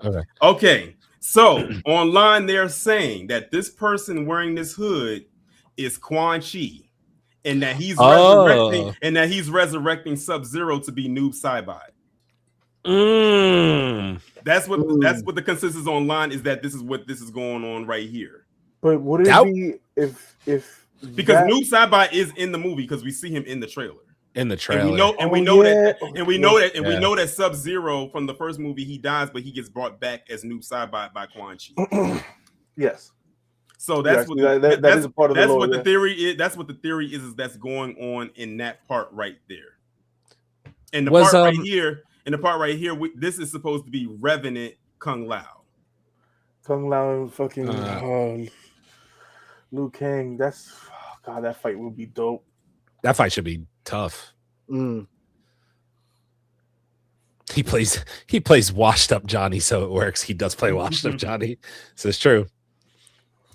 Yo, he is such a good fucking actor. Yeah, he is. I feel like I'm seeing him everywhere now, dude. Shogun. Yeah, I feel like he's everywhere now. I never watched. I never watched an episode of Shogun. However, the theme song is fire. The theme song for Shogun is fire. I just happened one day to go look up the theme song. I was like, this theme song is fire. They should get an award just on that alone. Yo, Scorpion, if you have the time, brother, watch Shogun. It's a good series. Scorpion has always been my fucking dude. Love me some fucking. And that's him right there fighting. And that's him right there fighting Noob Saibot. And I think that might be him. I think that bite might be both Noob because he can split himself into. I think they showed the section where he does that. He splits. Yeah. So now we got Jay and Jax fighting. Yep, Jay and Jax. Yo, I hate Jax, bro. I hate that. Yo, I don't like him either. I don't like him either. That is just so. I don't know. But he did have some fucked up power. He did. Was he in the first one? Yeah. I hated that too. No. I'm saying was this the dude? No. Dude with the mask. This guy. I forget Shao the name. Kahn. Shao Kahn. No, he wasn't in the first one. He wasn't in the first one. Yo, he looks fucking great. Shao Kahn is a fucking demon. Okay? He looks and he insanely good. And he should be. And I think right there, and someone can correct me in the chat if I'm wrong, but I think the person he kills right there, I think that's Katana's dad. Katana's dad. I think that might be Katana's dad that he killed. I think that's her dad. Damn. Yo, Shao Kahn's crazy.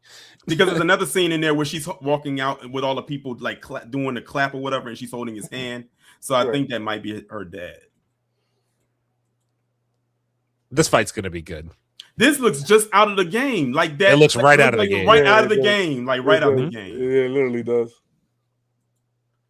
I think the way what that they happened to did Kano's eye, and that's where he splits off. that I was gonna say this was the split scene right here. Yo, this shit, that looked clean though. What? Yeah, that does look good. It looks so good. And that's why he had to pull out the double chains, because Oh man. Get over here. Fucking love that shit. And that's Sindel and Sonya right there. Yo, I don't know, man. It's gonna be dope. This movie looks that's Raiden right there. That's definitely Raiden right there. Definitely Raiden. Yeah. Yeah, but that would never happen with he could never do that to Raiden unless he didn't have his powers. Yeah, you definitely could not. Because Raiden is a lord. He's a dragon lord. I just don't like I don't like him. Because listen, here's the thing. The way that they did his powers is just so fucking feeble. It's just like, bro, like it's just terrible, man. I cannot stand what they did. Yo, are we gonna get a bestiality? Who? What? I don't know. Bestiality where he calls his dragon his fire dragon. Yeah, that's a fire dragon. You see it? Look at the image. I think what Leo means is when he turns into the dragon. Oh, that I don't. The dragon. That I don't know. I mean, they did that crap in I don't want to call it crap because in the game it looks nice, but in Annihilation it looked terrible. Yeah, the Annihilation was horrible. Okay, I'm not gonna lie. It kind of looked whack, but I don't know why the sliding scene just looked whack, but it's fine. I'll let it go. Outside of that, though, this trailer looks fucking dope. Like, yeah, the backgrounds, the animation, the CGI, and the fight scenes. Go back to that right quick. Oh, Liu Kang is setting fire to Shao Kahn's helmet, literally his helmet.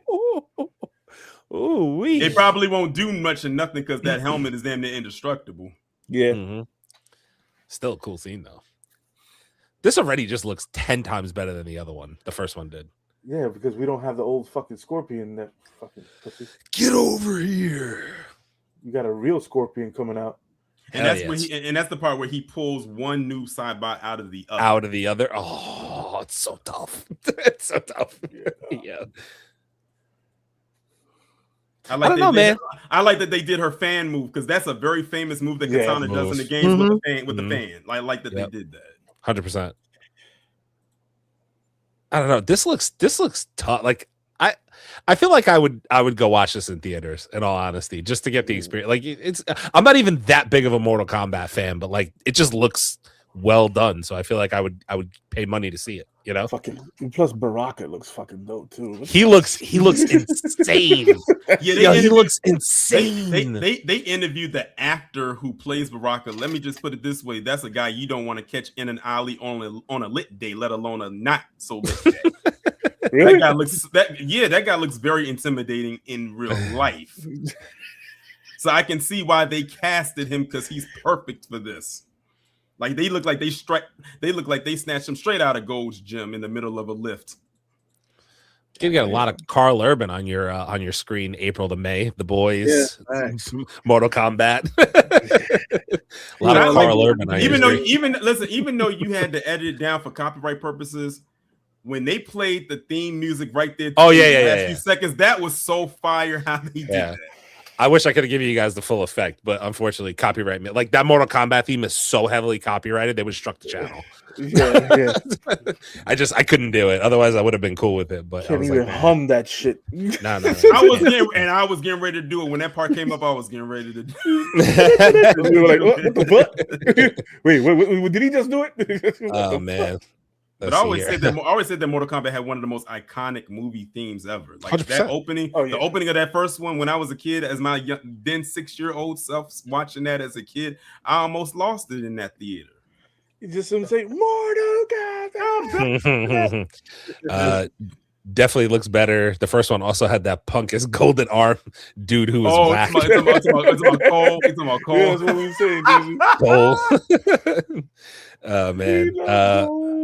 Mashad Brooks as Jax. Makad Brooks. Makad Brooks. Yeah. Listen, MK2 looks off to me. Does it? It looks off? You don't like it? I think it looks clean. I don't know. I think the CGI definitely CGI looks way better.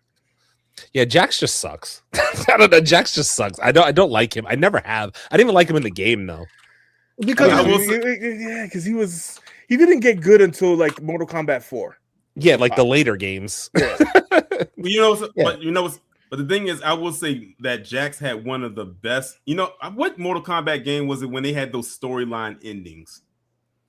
All of them had a storyline ending. I mean, it was a recent. It was a recent one. I forgot. The last one, the third one? Whichever one where he had that ending where he had won his, got the money and it was something with him and his family. I forgot what he did, but I couldn't believe they actually gave him that as an ending. Okay. But y'all want to take a guess at what the budget was for Mortal Kombat 2? I'd say 100 million. You said gotta be more than that. Gotta be more than that. More than that? Gotta be more than that. It cost a whopping $68 million. Really? The budget for that was only $68 million? Yeah. So now I know it's gonna suck. Who didn't get paid? They said the first one cost $55 million. $55 million? This one cost $68 million. Huh. Are these actors doing this shit for free or something? Shit, damn yeah. Now I know it sucks. Okay. now I know it sucks. Now I know it sucks. CJ Bloomfield is Barack in MK2. CJ Bloomfield is Barack in MK2. Okay. I know it's another realm, but the backdrop feels very AI green screen heavy. Well, for that budget. Green screen. I don't know. That means that there was a portion in there where they went real practical heavy. Practical. For it's only cost $68 million because that's considered low budget for a movie like this. I want to know who was doing backflips for Carl Urban. His ass don't move like that.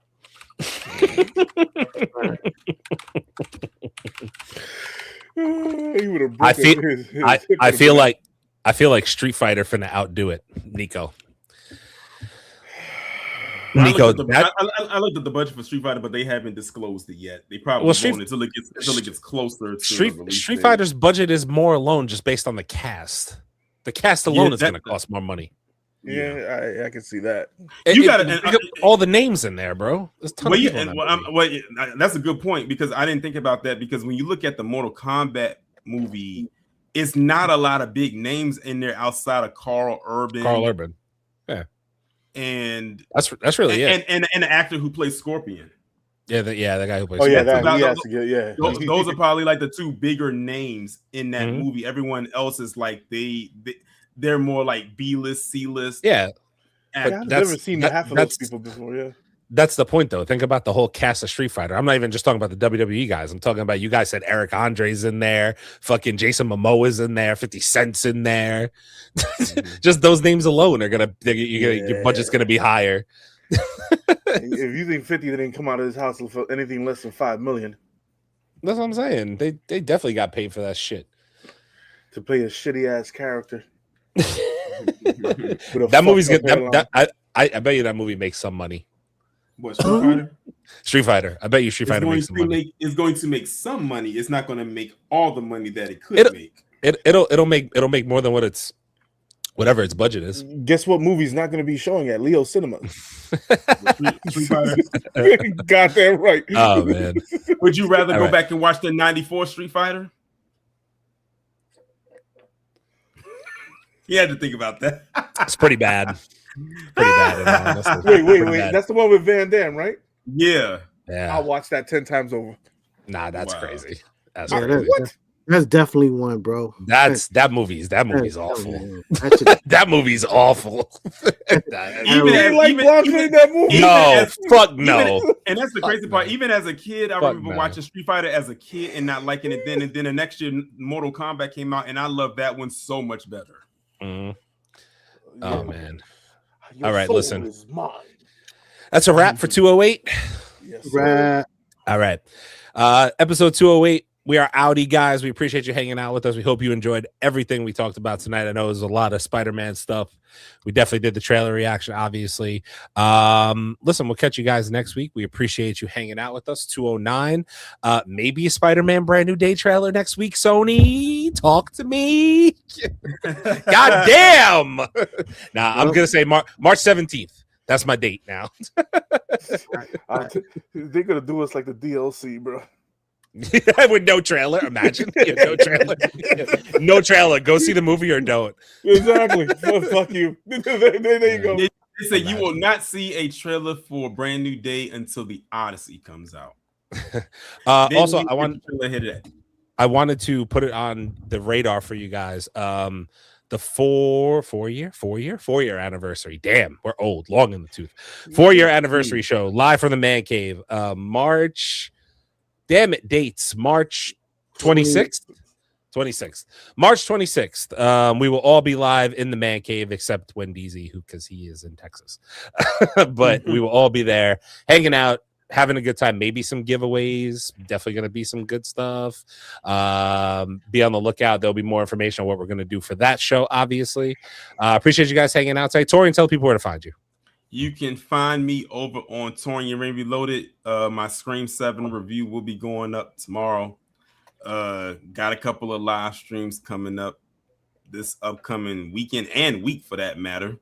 I can't wait for the 4-year show because I had to look at my calendar and make sure I was off, and I am. So I will definitely be in attendance for that. Follow me over on Twitter, X, whatever you want to call it, Torian Rain Reloaded.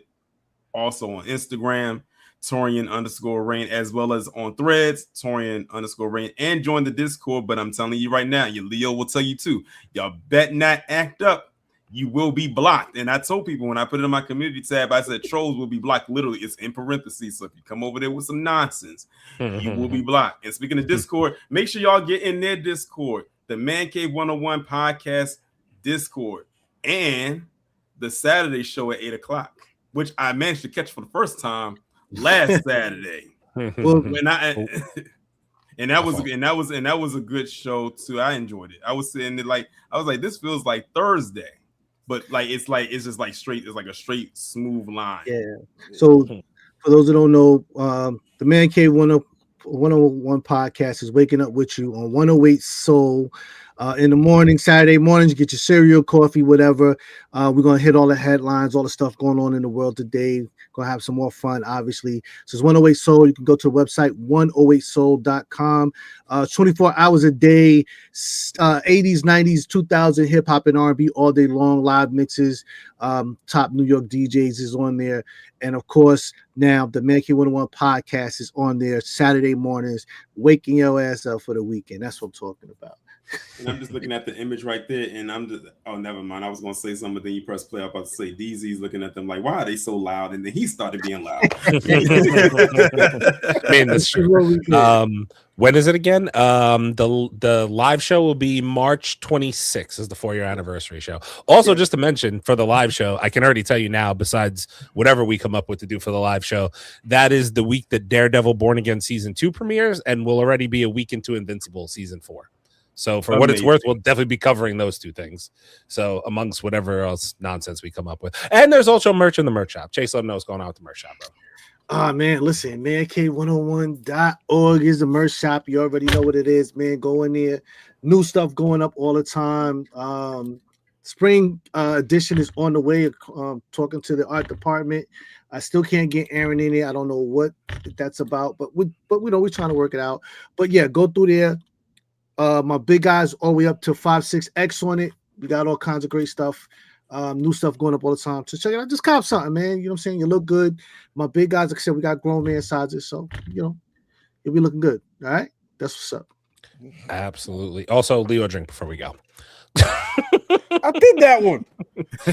Well, do it again. Sure. All right, guys. We'll catch you next week. Episode 209. Maybe a Spider-Man trailer. Maybe not. If not, we'll always be here talking, finding something to react to. So catch you guys next week. Appreciate you hanging out. Deuces. Take out so long. Take out so long. Ay, que lo que. Ay, que lo que. Ay, ay, ay, descanso.